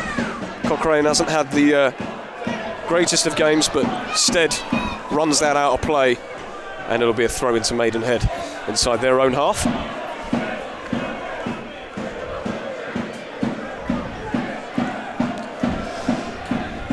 .62 minutes, so still plenty of time left for more goals in this game. Absolutely. And you would very much expect that to be in the Bees' favour. Much definitely. We'll be disappointed if we're not been able to keep a 3rd clean sheet on the bounce, which will be really, really good achievement for this defence. Well, they were millimetres away there from, conceding a very silly goal, Owen Evans. But you could argue that's sort of why Owen Evans has been brought in, comfortable with his feet, calm in those scenarios, even though it looked like it could have spelled an utter catastrophe. Yeah, it's true. The Bees play a short free kick just inside their own half. Here's Collins, now Hartigan, Tavares. Back to the aforementioned Evans. But he looks comfortable. He hasn't had anything to do. Yeah, he has. Realistically, Owen Evans has had nothing to do. He's had nothing to do, but I mean, he's been communicating with the defence. He's been good on the ball. He's comfortable. He's not been tested. Yeah, he's not been tested. He's not been tested.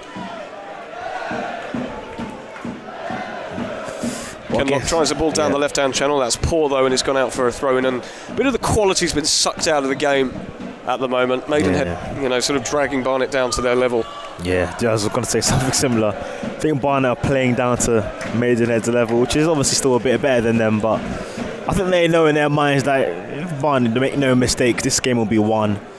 Obviously got a game against Hartlepool on Tuesday, probably don't want to exacerbate a lot of energy on this game. And there's a game in a few days' time. Tavares with some excellent defensive work to win a free kick well inside the Bees' half. It'll be Evans to take.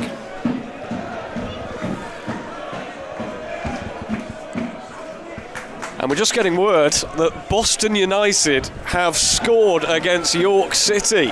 It's 2-1 to Boston United, and wow is all I can say. Yeah, where that news filters around the hive, we'll start hearing those chants.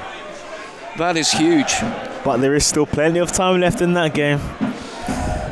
But it's turning out to be a really good afternoon for the Bees. And it could get better if they can get the ball forward here. It's Shelton. Great work from Shelton. Tries a left-footed effort. Deflected for a corner. It has, yeah, it's taken a nick off the defender, and it's yet another corner for Barnet.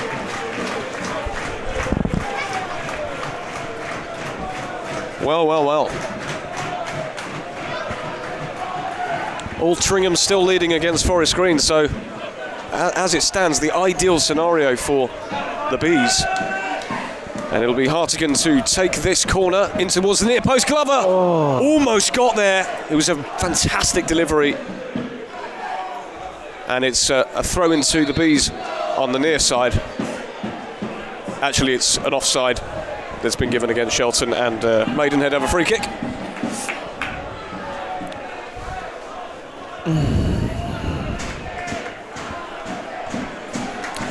Talking about goal difference, obviously, as that York result holds, Barnet would have gained to be a +3 turnaround, which is obviously great to see. But obviously, Barnet could score more goals today, could potentially be level on goal difference. Top of the league as it stands, and the longer this game goes on, and the longer the results go in their favour, you would probably hear chants of "We are top of the league" from the Bees faithful, but. 66 minutes gone in this game, still plenty of time left, not only in the other games but in the season. Yeah. But it's always nice to sit top of the tree, whichever club, whoever you are. After this will be 18 cup finals, as Dean Brennan says. Well, they're currently winning this cup final by 2-0. It could so easily and should so easily be much more. And we say it so often. We said it against Ebbsfleet when they scored 4 first half goals. And didn't really turn up. Lost the second half. In the second half, I mean, they did actually lose the second half, didn't they? That was a bit of a ludicrous goal in the end. Evans goes long towards Carnu. Pinpoint precision from Evans, once again, who has an extreme talent. Distribution. For distribution. Quality. And it makes such a difference. Here's College. Especially for a side that keeps the ball as well as Barnet. Every player needs to be comfortable on the ball. Brunt. Brilliant. Excellent interchange. And here's Brunt. Slaloming into the penalty area. It's too heavy for Carnu. And Zach Brunt has wasted the opportunity. And I wouldn't be surprised to see Dean Brennan hook Brunt and give Brown a go, because he looks a little low on confidence after those 2 misses. 2 really big misses, The good thing is that it's a game where you're 2-0 up, so it's not going to hurt the result, you like to think. But I think just to his confidence, getting 2 goals would be so massive for him going to the next game. But other than that, he's played well, he's interchanged really well, had a nice couple moments. Glover's been a bit quiet this second half. Yeah, I mean, he was certainly, if not man of the match, he was man of the first half. Yeah, for sure, absolutely.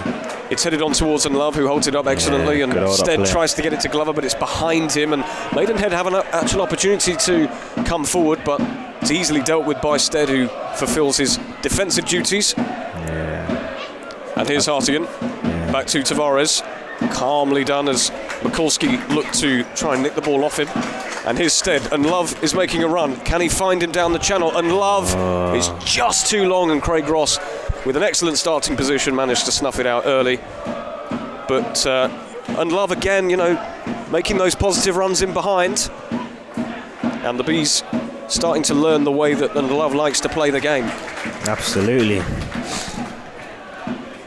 I still fancy him to score. Same, I do as well. It might be a late one. Yeah, he's been involved a lot throughout this game.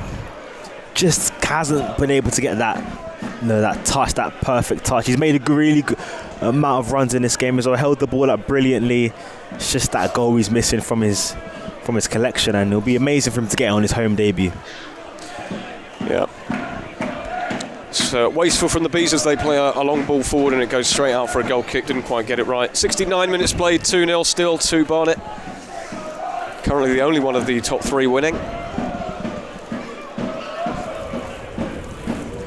My esteemed colleague is keeping a close eye on the scores around the grounds, the relevant ones anyway. Absolutely. No one cares about Southend beating Dagenham 2-0. And Hartigan gets it forward towards Stead on the left channel, and Love has made a run into the penalty area. Stead drives into the penalty area now, pulls it across, and here's Brunt. He lays it off for Carnu! Oh, brilliant. Fantastic from the Bees there. And Zach Brunt atones for two misses earlier in the game by setting up Carnu with utter aplomb, who guided it calmly into Craig Ross's bottom corner. And it's been an utterly dominant performance once again from the Bees. It's Barnet 3, Maidenhead United 0 as we turn into the 70th minute. Yep, much deserved. We were saying earlier that Barnet should be up by more goals, and it's just brilliant play. Ball comes into the box, layer from Zach Brunt, super unselfish, and Idris Khan, who comes onto it, puts it into the bottom corner. He had a shot early in the first half which wasn't great, but that was a wonderful guided finish into the corner. And if there wasn't any assurance of this result, it's been assured right now. Brilliant finish from Carnu and a brilliant all-round performance from the Bees. The Bees fans are on their feet, and I think they're applauding Zach Brunt because he's been, as we mentioned, he's been really good, really positive this game. Even though he missed two gilt-edged chances, he's been really difficult for Maidenhead to deal with. And the calmness there, as you mentioned, just to lay the ball off for Carnu, who gets his second goal of the season, by the way. And it's a deserved goal for Idris Carnu, who's been he's been a man possessed recently as well. His form has been excellent. Yeah. His performances have been really high level, and he's really staking a claim as Barnet's #1 right wing back. Definitely a goal and an assist from Idris Carnu. Really solid performance from him down that right hand side, and credit to Barnet, just the finishing, the composure, the chemistry between the side. You can just tell they all love playing with one another. Just so unselfish, and that's what they need. Goals going around the whole squad. Obviously Nicky Kabamba's gone. We need to touch upon the fact that Maidenhead have actually won a free kick high up on the pitch around the corner flag. In it goes, and it's towards Evans, who punches it. It's still up in the penalty area. It's knocking around the box, and Mikulski with a huge opportunity there. It's gone out for a corner. Skies it, although it has taken a deflection.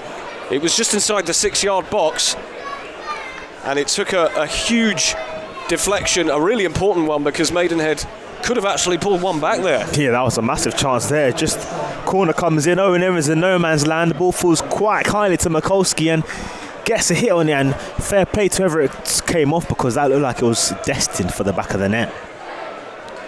The Magpies have made another substitution. I can see that it's Owen Cochrane who's made way, and it's Toby Show Silva, another forward, as they attempt to desperately get back into the game, to get anything, to get even a goal and reduce the damage. Great touch from Dice to get it away from Brunt. If he got that wrong, could have been in trouble, but Dice loops one into the penalty area, excellently held by Evans, who thinks about going forward quickly, but instead holds onto it and allows the Bees to come out and launch another attack. Maidenhead going for broke now, as they have Corboa on the pitch as well. Yeah, I mean, there's nothing to lose now from this point. It's just try and narrow the goal difference. And Love, is he onside? No, he's not. He made another good run down the channel trying to beat the offside trap, but according to the assistant, he didn't quite do it. As now Barnet on 73 minutes line up two changes of their own.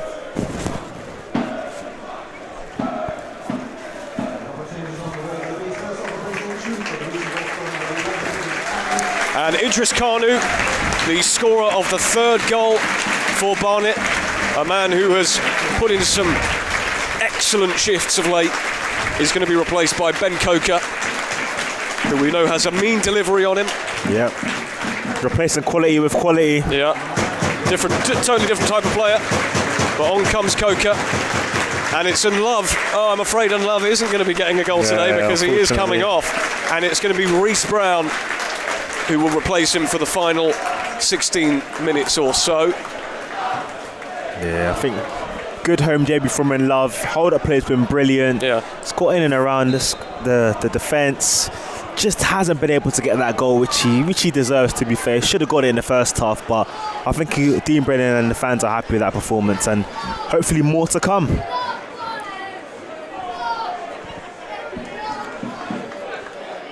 Here come Maidenhead now with a spot of possession as they desperately try and salvage anything. If they were to get a goal now, it might be more consolatory to reduce their goal difference. They are, unfortunately for them, in and around the relegation spots. So every goal really counts at that level. I think Boston's still leading York City, so that's kind of bad news for Maidenhead in that respect. Great news for Barnet in the other. Yep. I think Maidenhead have conceded 57 goals now this season. I think they had the second most conceded before the game, and you can just see why. They just aren't able to gain possession, aren't able to sustain any sort of attacks. And if you let a team like Barnet have a lot of bites at the cherry, they're eventually going to capitalise on all these opportunities, and that's what they've done today. Should be more goals. The Bees try and fail to play out the back, and the ball is into the box for Maidenhead. Collins heads it away comfortably. Maidenhead have it on the far side, but that's really well won back by Ben Coker, and he wins a free kick as well for his side. Good defensive work from Coker, the substitute. With 15 and a half minutes, should I say 14 and a half minutes to go. Barnet 3, Maidenhead United 0.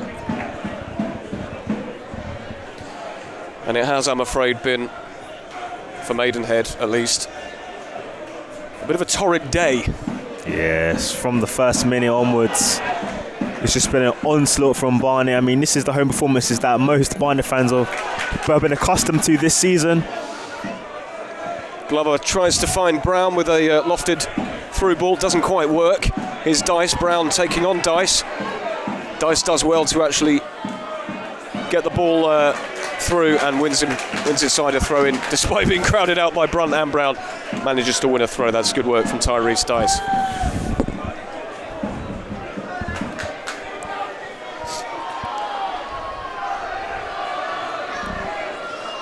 Dice throws the ball down the line. Collins heads it up into the air. Shelton thinks about running for it. It's fallen for Glover, who lumps it forward first time towards Brown. And it's a throw into the Bees, deep inside the Maidenhead half now. Glover to take.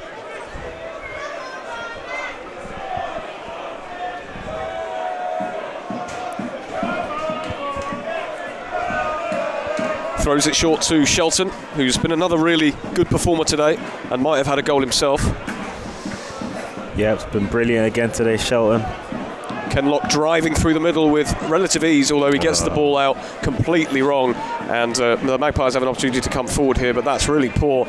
And Stead with some excellent work to win the ball back.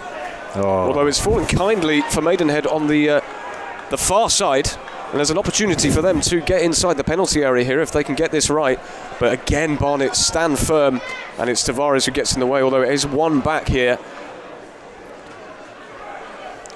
But Hartigan comes away with it and calmly plays a ball inside his own penalty area, switching it to Glover, who drills one towards Brunt. Excellent touch from Brunt, who lays it off to Callum Stead, who's driving forward here. He's got Coker on the left. Coker with one of his famous deliveries towards Brown.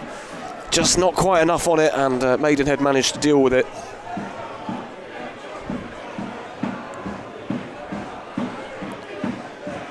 But they lose the ball in yet another difficult position high up the pitch. They just can't hold on to it, Maidenhead, and the ball is played towards Brunt. Brunt against Dice. Dice wins out, and Brunt concedes the free kick, and Kirsty Dow is going to actually brandish the first yellow card of the game, and it's going to come for Zach Brunt.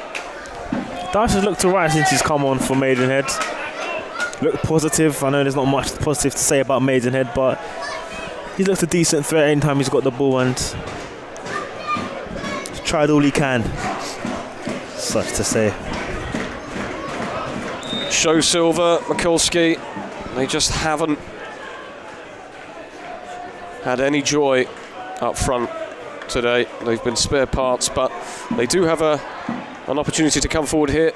The long ranger is, they can actually go for the long ranger, and Show Silver tries to rescue this, and he's actually won a corner here as we tick on to the 80th minute. Would a man go here for my prediction? Yeah, you could be spot on here. I was off the mark with mine. Not too far. 4-2 was my pre-game prediction. You're a bit too nice to Maidenhead. I can't, I'm afraid, see Maidenhead scoring 2. Unless they can get one here. In goes the corner. It's still bobbing around in the box and it's headed away. It'll be picked up though, and here's Dice, who's been lively since he's come on. He's going to make an entry into the box. The header is well saved by Owen Evans. Not only did he save it, but he caught it, and that's great goalkeeping from Owen Evans. It was a comfortable height for him, but like you said, saved it and he held on to it, ensuring that no possible rebounds were able to happen. Well, another goalkeeper might have punched that or parried that, you know. Yeah, true. They're a strange bunch, our goalkeepers.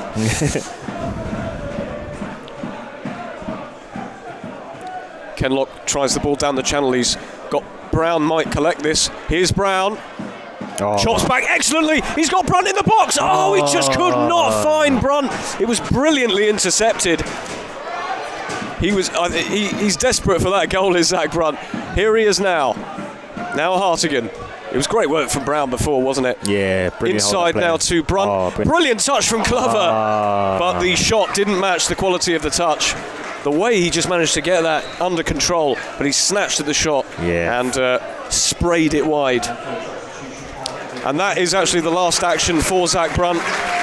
If he'd got a goal just before coming off, he'd have been very satisfied. But he did get an assist today, even though he missed 2 glorious chances.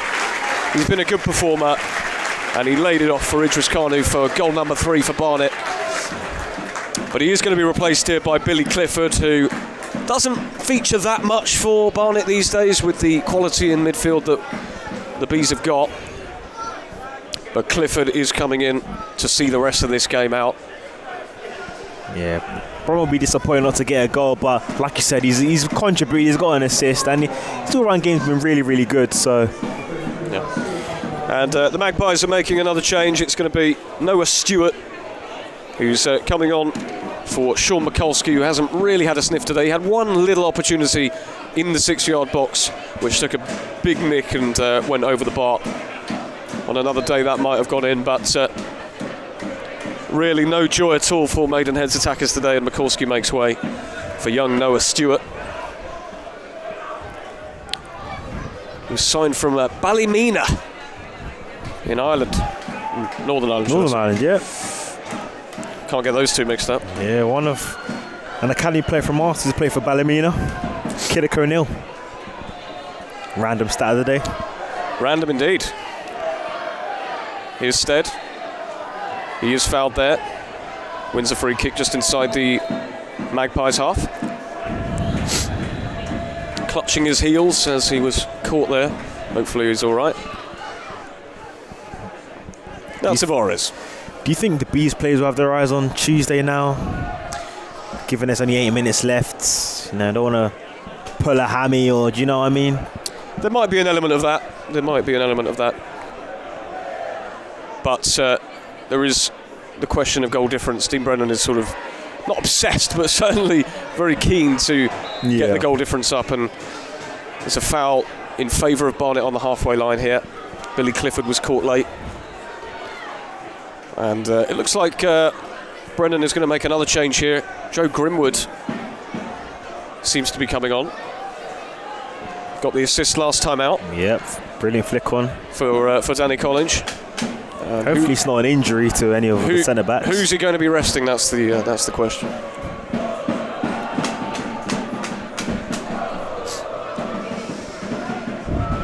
They're not ready to make the change yet anyway, and the Bees take the free kick, play it through the lines, and here's Shelton, here's Coker on the far side. Shelton Now Kenlock. Good ball into the middle for Collins. Collins spreads the play to Glover. Chops back. Lays it short to Collins. Collins has Shelton in some space here, and he might have found him earlier, but instead goes inside to Brown. Here's Brown now. We know what he can do. Lays it off for Kenlock. And Kenlock has lost the ball in a really poor area there, and there's a chance for Maidenhead to launch one of their rare counter-attacks. It's over to Show Silver, who almost manages to control it. And I have to say, Kenlock's not really had the best game. Not at all. But more good news coming in from Boston. And unbelievably, Boston United are 3-1 up against York City. Wow. Not to mention the fact that Altrincham still lead Forest Green, so it's turning in to a quite truly incredible day for Barnet, results-wise. Couldn't have put a better results for them, you know. York losing, Forest Green losing, Barnet winning. That's a powerful ball, and by Evans, and Stead has actually won it. Here's Stead, lays it off for Shelton. Could have a go here, Shelton! Oh, good save. Well held by Craig Ross in the end. It was an unbelievably powerful ball from goalkeeper Owen Evans to find Stead. He's got a cannon on his foot, hasn't he? He got the better of his man, drove inside the penalty area. But Shelton's shot was easily held. Here's Glover on the near side. Oh, it's loose there, sort of lost concentration. But he's managed to win a foul, much to the absolute fury of Tyrese Dice. Yeah. And there's a chance for Barnet to whip one in from a free kick here if they so choose. Still, they're not quite, don't seem to be ready to make the substitution. Yeah, it looks like he's trying to bring two players on maybe at the same time. It looks like Jordan Cropper and Joe Grimwood will be coming on together at some stage, but they're just not quite ready to do it yet. The fourth official is playing with his board. And it looks like he's going to make it now, at long last. Yeah.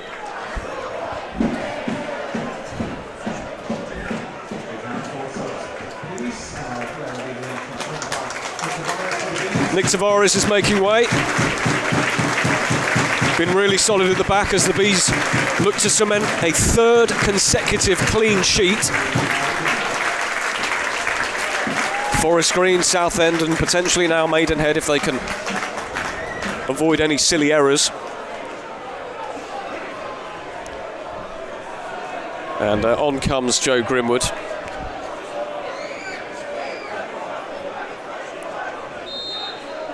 And it'll be Anthony Hardigan to whip one in with his right foot from this one. Actually, he doesn't whip it, drills it across to the far side with a brilliant switch of play to Coker. Interesting decision there, because he's not in a huge amount of space, Coker. Oh, that's brilliant. Cruyff turn there to completely get away from his man. And here comes Reece Brown. Lays it off for Clifford. And here's Glover. Switches it over to Collins. Stead wants it. Oh, that's poor. Collins played it into Stead. There was a bit too much on it, and Stead couldn't control it at all. And that was messy. And a bit of a waste. Yeah, a bit of a waste. But at this moment in time, you can try new things, new set pieces, new routines, and that will take a little gloss or shine over this brilliant Barnet performance. Of course, more goals would have been nice, but 3-0 is an assured victory in the National League. Speaking completely as objectively as I possibly can, I would think that this scoreline flatters Maidenhead. Yeah, I think this scoreline flatters Maidenhead. I think, given the two guilt-edged chances for Zach Brunt in particular. Oh, absolutely. And a couple of others, for example, for Love. Yeah. Oh. Here comes Show Silver trying to run in behind. Kenlock manages to deal with it though. It's gone out for a throw into the Magpies. And as mentioned, if they can hang on here, Bees, I say hang on, probably the wrong choice of words, they've been absolutely dominant, but if they can hang on for a clean sheet, it will be the third consecutive clean sheet after a troubling period where they couldn't seem to keep the ball out of the net. Absolutely, and no mistakes as well. No mistakes as yet. As yet, of course, as yet. Barnet win a free kick inside their own area.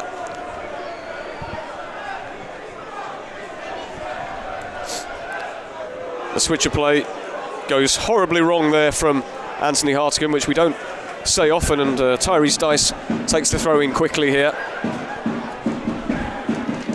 But it's won back easily as they crowd out the Magpies players. Evans gets it forward towards Stead.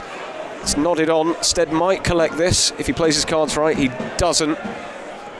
Although that's a bit of a short ball. Maidenhead playing it around the back. Just about deal with that. And here's Tyrese Dice over on the near side.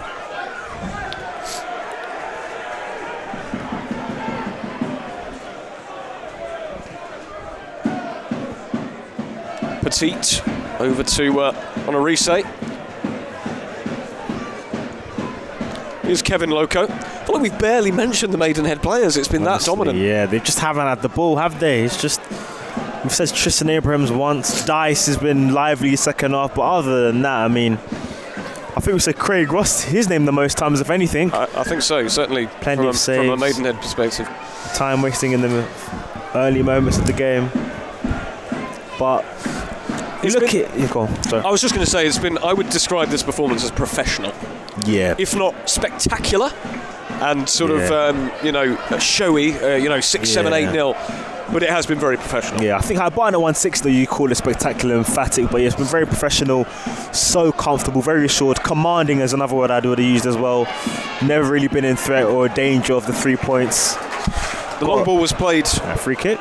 Yeah, the long ball was played by Owen Evans towards Stead, who Kirsty Dowler judged was being pulled back. Probably the right decision on balance, because he would have been through there, really. Yeah, he would have. Fourth official has indicated 5 minutes of additional time. It's a good opportunity for Barnet to put a little bit of gloss on the scoreline from what has been, as we mentioned, a very professional, if not hugely memorable performance. But it's certainly been enjoyable from a B's perspective. The 3 goals they've scored have been of high quality. Absolutely. And the chances that they carved out were of equal merit, but just could not put them away.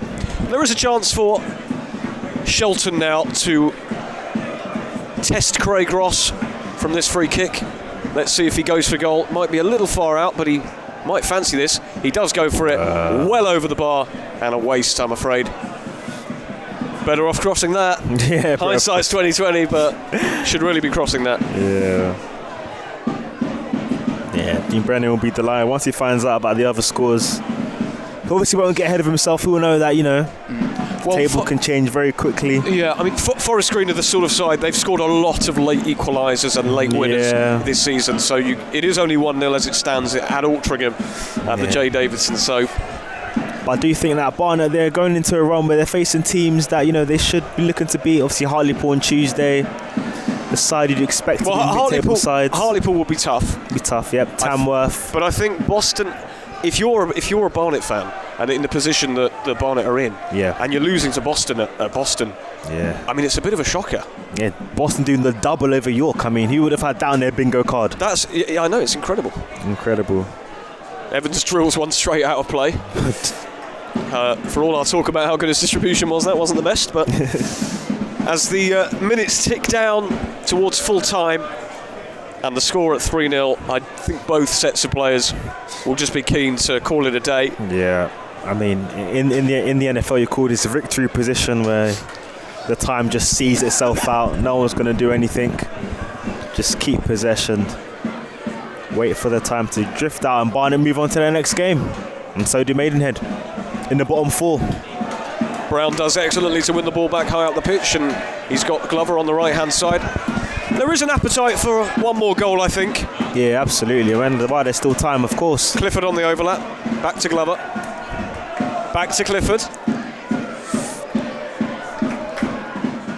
And he's chosen to go back to Joe Grimwood. Bit of an odd decision. Noah Stewart is running towards Owen Evans. You can see how much energy he's got when he's been brought on. And it's headed back safely to Craig Ross with just 2 minutes or so to go.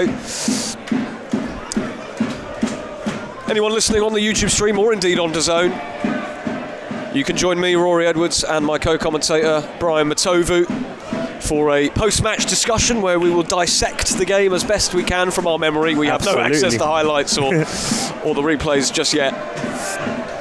So we'll do our best to recount what happened in the game and analyse it as best we can and preview Hartlepool on Tuesday, another huge game which we'll of course be there for, and will of course be on DAZN for all viewers.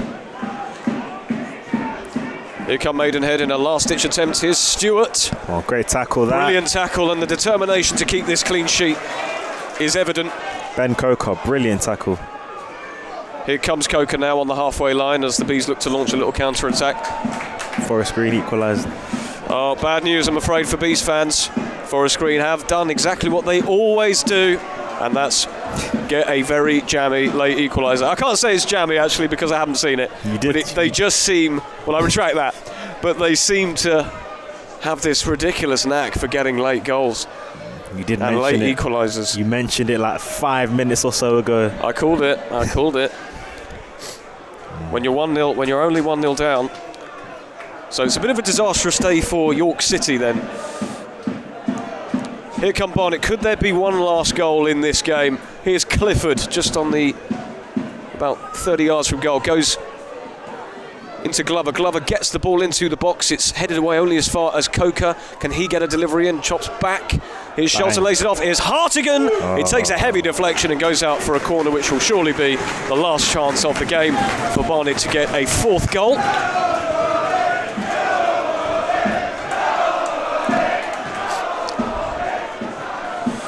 So as mentioned, do stick around for the post-match show if you can. We'd love to have your company. And absolutely. If you have any comments or questions, as always, please do pop them in the YouTube live chat and we'll read them out.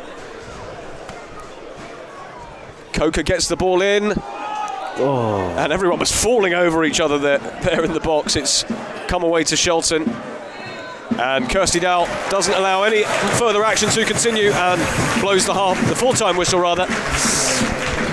A very comfortable and professional performance from the Bees today. It has finished Barnet 3, Maidenhead United 0. The first goal came from Ryan Glover. We're not sure whether the goal adjudication panel will change it. We're pretty certain it came from Ryan Glover. Stead made sure of that, and that was in the first half for 1-0. And the second goal? Yep, second goal, Mark Shelton. Ball comes in on the right hand side. Idris Khan plays in a brilliant delivery. Mark Shelton gets a good contact on it. We think it may have taken a little deflection as it looked like it bobbled past the goalkeeper, but that was a brilliant start to the second half. I think a minute and a half into the second half, Barnet had doubled their lead and they scored quickly after that, didn't they? They certainly did. After a couple of gilt-edged chances for Zach Brunt, he atoned for his errors by putting in an excellent ball, so calm and so composed, to Kanu, who was in a little pocket of space and just tucked it inside the bottom corner with really high quality, I have to say. But alas, there were no more goals in the game. Nice. And it could have been a lot more, as we kept saying, but it wasn't. And it has finished Barnet 3, Maidenhead United 0. So thanks to everyone who joined us on DAZN, and we will see you for Tuesday against Hartlepool. So those of us who remain on the YouTube live stream, we're just going to talk through the game a little bit. And Dean Brennan is applauding his fans as Dino runs, reverberates around the Hive. He does have the look of a man who thinks we could have done even better, but ultimately a fantastic day at the office for Barnet. Brilliant day at the office for the Bees, winning 3-0 at home and also returning back to winning ways at home. You know, the last two games have been draws. Drew against Halifax, drew against Sutton United, conceding 5 goals in those 2 home games, but coming back to the Hive after a month out to win 3-0. Of course, it is only Maidenhead United, but you've got to be what's in front of you. And today, as you've seen, Boston United have beaten York City, which just goes to show that you could take no game for granted. And they'll be delighted. Like I said, a professional performance, 3 goals, 3 points, and move on to Tuesday. Just have a look at the league table then. It does mean that Barnet sit top of the league as the chants were ringing out on 57 points. Forest Green just behind them on 56 points, having grabbed an extremely late equaliser against Altrincham.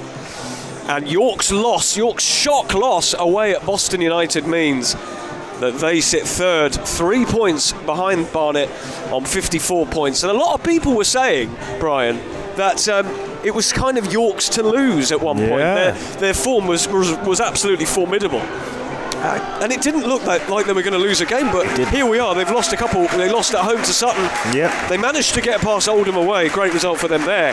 But they've managed to. They haven't backed it up with another win, and they've lost to a relegation candidate. Yes, unbelievable. It just goes to show what the National League is. I mean, to go away to Oldham, one of the toughest places to go to in the league, to follow that up with a loss to Boston United, who are literally 23rd in the division, is a real shock. But it just goes to show that on any given Saturday, the National League can spring up shocks, and that's what it's done today. But that's just a warning to Barnet and to Forest Green and to every other side in the league that every game is a cup final, and that's why Dean Brenner's called it cup finals, because on cup final day, anyone can beat anyone.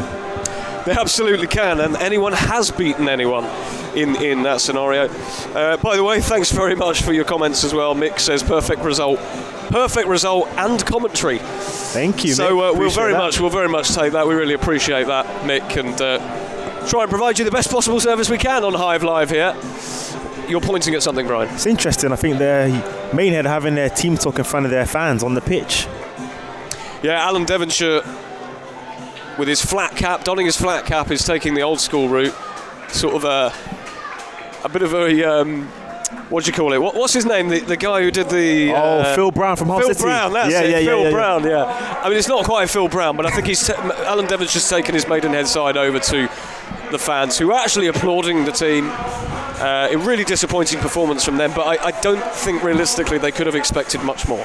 Nah, I mean, coming to Barnet again, like we call it, Fortress Hyven, just goes to show was that 11 wins out of 14 at home and a fantastic home record, and it continues. And Maidenhead weren't really going to be the side to do it. No one would have expected that, but the performance still was poor. There's a way to lose, and that's not a way to lose if you're Maidenhead play. I mean, one shot on goal, maybe 2 shots on goal, just couldn't gain any sort of possession, had no chance of winning this game really, and in the position they're in, you can't afford to just give games away like that, and that's what it felt like today. They absolutely did. Now, I mean, it was a dominant performance in the end, and Ryan Glover got the first goal for the Bees from a quick corner kick after a couple of missed chances, and just looped it really cleverly over Craig Ross.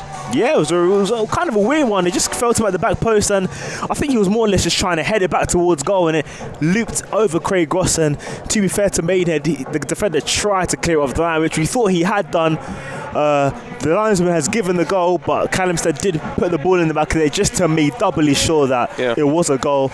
And it was a perfect start for Barnet because they just missed a couple of chances before that, and we thought, will it be one of those games where they'd rue missed chances? But taking the lead within, I think it was in the first 20 minutes, set a good tone for the rest of the game. I think it was 26, 27 minutes, something like that. Yeah. I mean, on the subject of Ryan Glover, I mean, not only has he been such a sensation this season for Barnet, certainly a contender for a player of the season for Barnet. His performances have been outstanding, so consistent as well, rarely puts in a bad shift. I can't really think of any, to be honest. And it does mean it's yet another goal for Ryan Glover. It's goal number 5. Yeah, absolutely. I mean, he's become a really big goal threat recently. We always talk about him when he cuts inside, how he always finds the back of the net. Against Sutton, he done it. Against obviously Dagenham, Exeter, he done something similar. And that's what you need at this time of the season. 18 games left. You need your big players to step up, and Ryan Glover is someone that's going to be accounted for. We saw we did at Sutton United, a home game, 2 goals. Okay, the last goal was Nick Hayes' goal, but that was all through his good work. No, come on. I'm giving it to you. We're not giving that to Hazy, are we? I mean, it's officially given to him, so you've got to give him. Is that an official? If you look on the official thing, he's got 1 goal. Yeah, Nick Hayes has got 1 goal. If you look at if you look at the Barnet Sutton result on BBC or something, show me who's actually scored the goal, and we'll go from there. Now, of course, the second goal was just an excellent piece of football, and it was finished by Mark Shelton calmly. It did take a little bit of a deflection, but it was yet another intricate move from the Bees, who are just absolutely lethal in those sorts of positions. Yeah, absolutely. I mean, it's just brilliant move again from Barnet, working their ways to the sides. I mean, you always talk about how important that. Yep, Nick Hayes. Oh yeah, you are right. Glover assist. Last touch, yeah. Goal adjudication panel, and did give that one to Nick Hayes. I can't believe that. Yeah, it touched him. The tiniest touch off Nick Hayes. That's absolutely devastating for Glover, really. I guess he gets the assist, which is half as good. But back to the second goal. Yeah, Barnet just like we said, they came out of the half time just with a newfound energy. Like, I don't know what Dean Brennan said, but it clearly worked, and almost instantly Barnet doubled their lead, and that kind of wrapped up the game, because when they were 2-0 they were just so comfortable. But comes to Kanu, puts in a good delivery, and Shelton doesn't get the greatest contact on it, but he gets the contact on it. He's heading on target, takes the deflection and goes past Craig Ross, and that set the tone for the second half. Yeah, indeed. And it wasn't too long afterwards the Barnet managed to kill the game off effectively. I mean, it was pretty much killed off almost at 1 or 2-0. Yeah. But at 3-0, I mean, it should have been so much more. Yeah. But the third goal was another piece of quality, wasn't it? Yeah, brilliant piece of quality. Zach Brunt, God bless him, missed 2 gilt-edged opportunities. He looked gutted, didn't he? Yeah, he looked really did. Annoyed with himself that he hadn't finished those 2 chances. Yeah, the first one, I mean, it's a long throw. Just somehow the ball bounces just so kindly in front of him, and then he just doesn't get under it, and he puts it over the bar. And maybe he was still thinking about that chance when the second chance came about. Comes into the box from Callum Steadon, and he's literally 5 yards out, heads it over. But to be fair to him, he kept his head up and was still composed. When the ball came in for the third goal, just brilliantly laid it off at Idris Kanu, and all Idris had to kind of do was just hit it on target, and he's brilliantly puts it into the bottom corner. And that was a brilliant piece of play from Zach Brown, and that's what Barnet are. They're just so unselfish, always making the right decision when they're in front of goal, and that's what they did today. And 3-0 up was rightly deserved and put a wonderful icing on a really good performance from the Bees. A really good cake, I thought you were going to say, if you were going to go fully commit to the metaphor. It is, of course, another goal for Idris Kanu, number 2. Yeah. You would expect 2 goals doesn't sound like a lot, No. but he hasn't played all the games. He's been a bit of a squad player, not always fancied by Dean Brennan, but of late he has played a lot. He's featured a lot. He's scored a great goal at Dagenham. Had a good patch of form there, then went off the ball a little bit. Yeah. But he's come back, and he's absolutely staking a claim as to why he should be the number 1 choice. Yeah, absolutely. I mean, he played brilliantly. So when he's on the pitch, he's always a threat because his pace going forward. It's just his end product sometimes, which can be a bit higgy-hagger at times. But today it was on point. Brilliant cross for the second goal. Good finish for the third goal, and that's what you want from your fullbacks. Ben Coker's contributed a lot this season. He's got a lot, 3-4 goals, few assists. Danny Collins just contributing. So the fact that Barnet are getting so many goals from defence, I mean, technically Glover's playing at left wing back, if you can call him a defender as well. So Barnet are really spreading their goals, and that's what you're going to need going into this final stretch of the season. Given that Nicky Kabamba's gone, of course, and Love's come in. They haven't missed him. Yeah, based on this, you haven't missed it. Yeah, 3 goals last week, 3 goals this week. There is no. The Bees, the system that Dean Brennan has is just so conducive to goals. Yep, foolproof. Clearly, yep. It's a goal. Barnet feel like a bit of a goal machine, really, where some teams rely on poachers and strikers for all their goals. The goals are spread around this side. Yeah, absolutely. Glover, Kanu, the goals are not reliant. Shelton, not reliant on any one particular player. Yeah. Shelton's goals from midfield are proving, really important. Yeah. That's number. I think that's number 8 for him I've got here. Sorry, not number 8. It's number. I mean, if the goal last week was his, it would have been 8. Yeah. Number. I've got number 6 here, but it might be more than that. It might actually be 7. Might be 7. Give me a score today. It might be 7. Yeah. Let's go with 7. Let's go with 7. Potentially, Callum Stead may get his 9th goal if they've given him that goal. The first one. I think that's Glover's goal all day long. But I think another thing to mention is another clean sheet for Barnet. That's Forest Green away, and Forest Green are, we say what you like about Forest Green. They're still a quality side with quality players. Yeah. With the second clean sheet as well at Southend. They're no pushovers on Southend. Roots Hall is an extremely difficult place to go. A bit of luck, with Evans's mistake that went unpunished in the end, but still a deserved clean sheet in the end. And another one today. 2 3-0 victories back to back. The Bees just look really convincing at the moment. Yeah, I think now that they had a bit of a slump, 4 draws in a row. But if you're going to have a slump, this is the thing. If you're going to have a slump, don't lose. Absolutely. If that is the worst it gets for Barnet, I mean, there is real cause for optimism for Barnet fans in potentially winning this league. Absolutely. Because York are dropping points, but they're not just dropping; they're losing games now. Yeah, so they're not even getting anything from it. At least Barnet, you're going to drop points. At least you're adding something. Maybe you look at the end of the season. We look at, if it's a point, we look at that Sutton United game. that Nick Hayes goal or Glover goal and how big that could potentially be. It's a disgrace that Hayes could get that goal. I mean, it took the tiniest nick. He was just in the way of it. Yeah.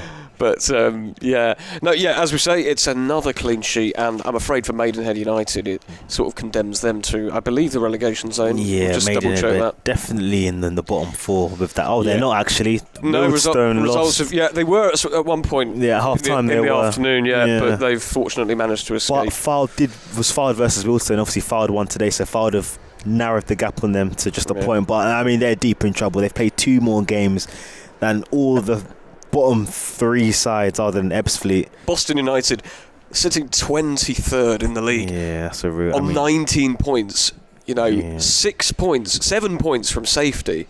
Yeah, and they've beaten York City. I mean, York are going to look back on that game and think Boston have done the double over us. I mean, I thought you were going to say done the dirty for a second. To not have got any points from Boston United, I mean, York should be thinking we should have an extra 6 points on our hands, and if they had 6 points, the league would be well in their hands. But this is the National League, and that's York are just. I mean, Boston are that team for York. I mean, for Barnet, they're going to be that bogey team. You just it was Maidenhead. If Maidenhead got a point today, they would have been the bogey team because Maidenhead did beat Barnet early in the year. So Barnet have settled the score with that. Be winning today and rightly deserved so. And Barnet should be beating Maidenhead. York could be looking at thinking Barnet played Maidenhead, a struggling side. They asserted their dominance. York played a weak Boston side, didn't assert their dominance and lost the game. And we always talk about there's no easy game, and that just proves it. No easy game at all. Even though today was an easy game for Barnet, there's no easy games in the National League. Spoken like Dean Brennan. That is very much one of our favourite Brennanisms. No easy games. The division is relentless. Yeah. And, of course, togetherness. Who could forget that? Now, next up, of course, Barnet do have Hartlepool at the Hive. Hartlepool are going to be a very different test to the Magpies today. That is surely, if you look at the reverse fixture, if that's anything to go by, really boggy pitch, by the way, at Hartlepool, which Brendan actually complained about and had good reason to, I think. Different proposition on this pitch. Oh, absolutely. But you'd probably fancy Barnet to win that one as well. But, I mean, as a test, it's going to be more of a test than Maidenhead will be. We have waxed lyrical a little bit about Barnet, looking convincing and professional and dispatching sides like Maidenhead, but it really matters when you're playing teams, in and around those playoff spots on the higher end of the mid-table. Yeah, definitely. I mean, Hartlepool are only 4 points off the playoffs, in 12th place, which seems quite low, but they're in and around there. I mean, they're the draw specialists, I think, Hartlepool are. They don't lose many games. They've drawn again today, haven't they? They've drawn against Woking, a 10-man Woking, by the way. Yeah, so Hartlepool, they just don't lose. They've only lost 7 games this year, which is pretty good for them, to be fair. And I think under Lane Lawrence, since he's been in charge, they've only lost 2 out of their last 13 games. So we know they're going to be a side that will be tough to break down. Like you said, at Victoria Park, where they play, should have won the game. Oliver's goal got disallowed, but it will be a tough matchup. But you'd expect Barnet, they're the home side. You wouldn't ever think Barnet would lose that game, but it may be a bogged, could be a narrow chances here and there. Won't be as clean as was today, but I sense that it's going to be possibly a frustrating one if Barnet don't score an early goal. Yeah, potentially. I think Hartlepool will look at it and think a point away at Barnet is good. I mean, most teams in the league, maybe other than York, when they come here, will be thinking a point at Barnet is a good point. Yeah. So Barnet, but Barnet have played those games literally the whole season, so it's nothing new for them. Facing a side that will come here looking for a point, and that's, I'm guessing, what they do in training every single day. They would have set up for Maidenhead. Maidenhead have got our side out, not going to come out. Yeah, I'm pretty sure I said, I'm not sure if I said on air, but I certainly said it to you at one point, that I fancied Gateshead to get a goal back and draw that game. Yeah, and I've been spot on again. Yeah. I need to do the lottery tonight. Your prediction was off, though. The 4-2. Prediction was completely wrong.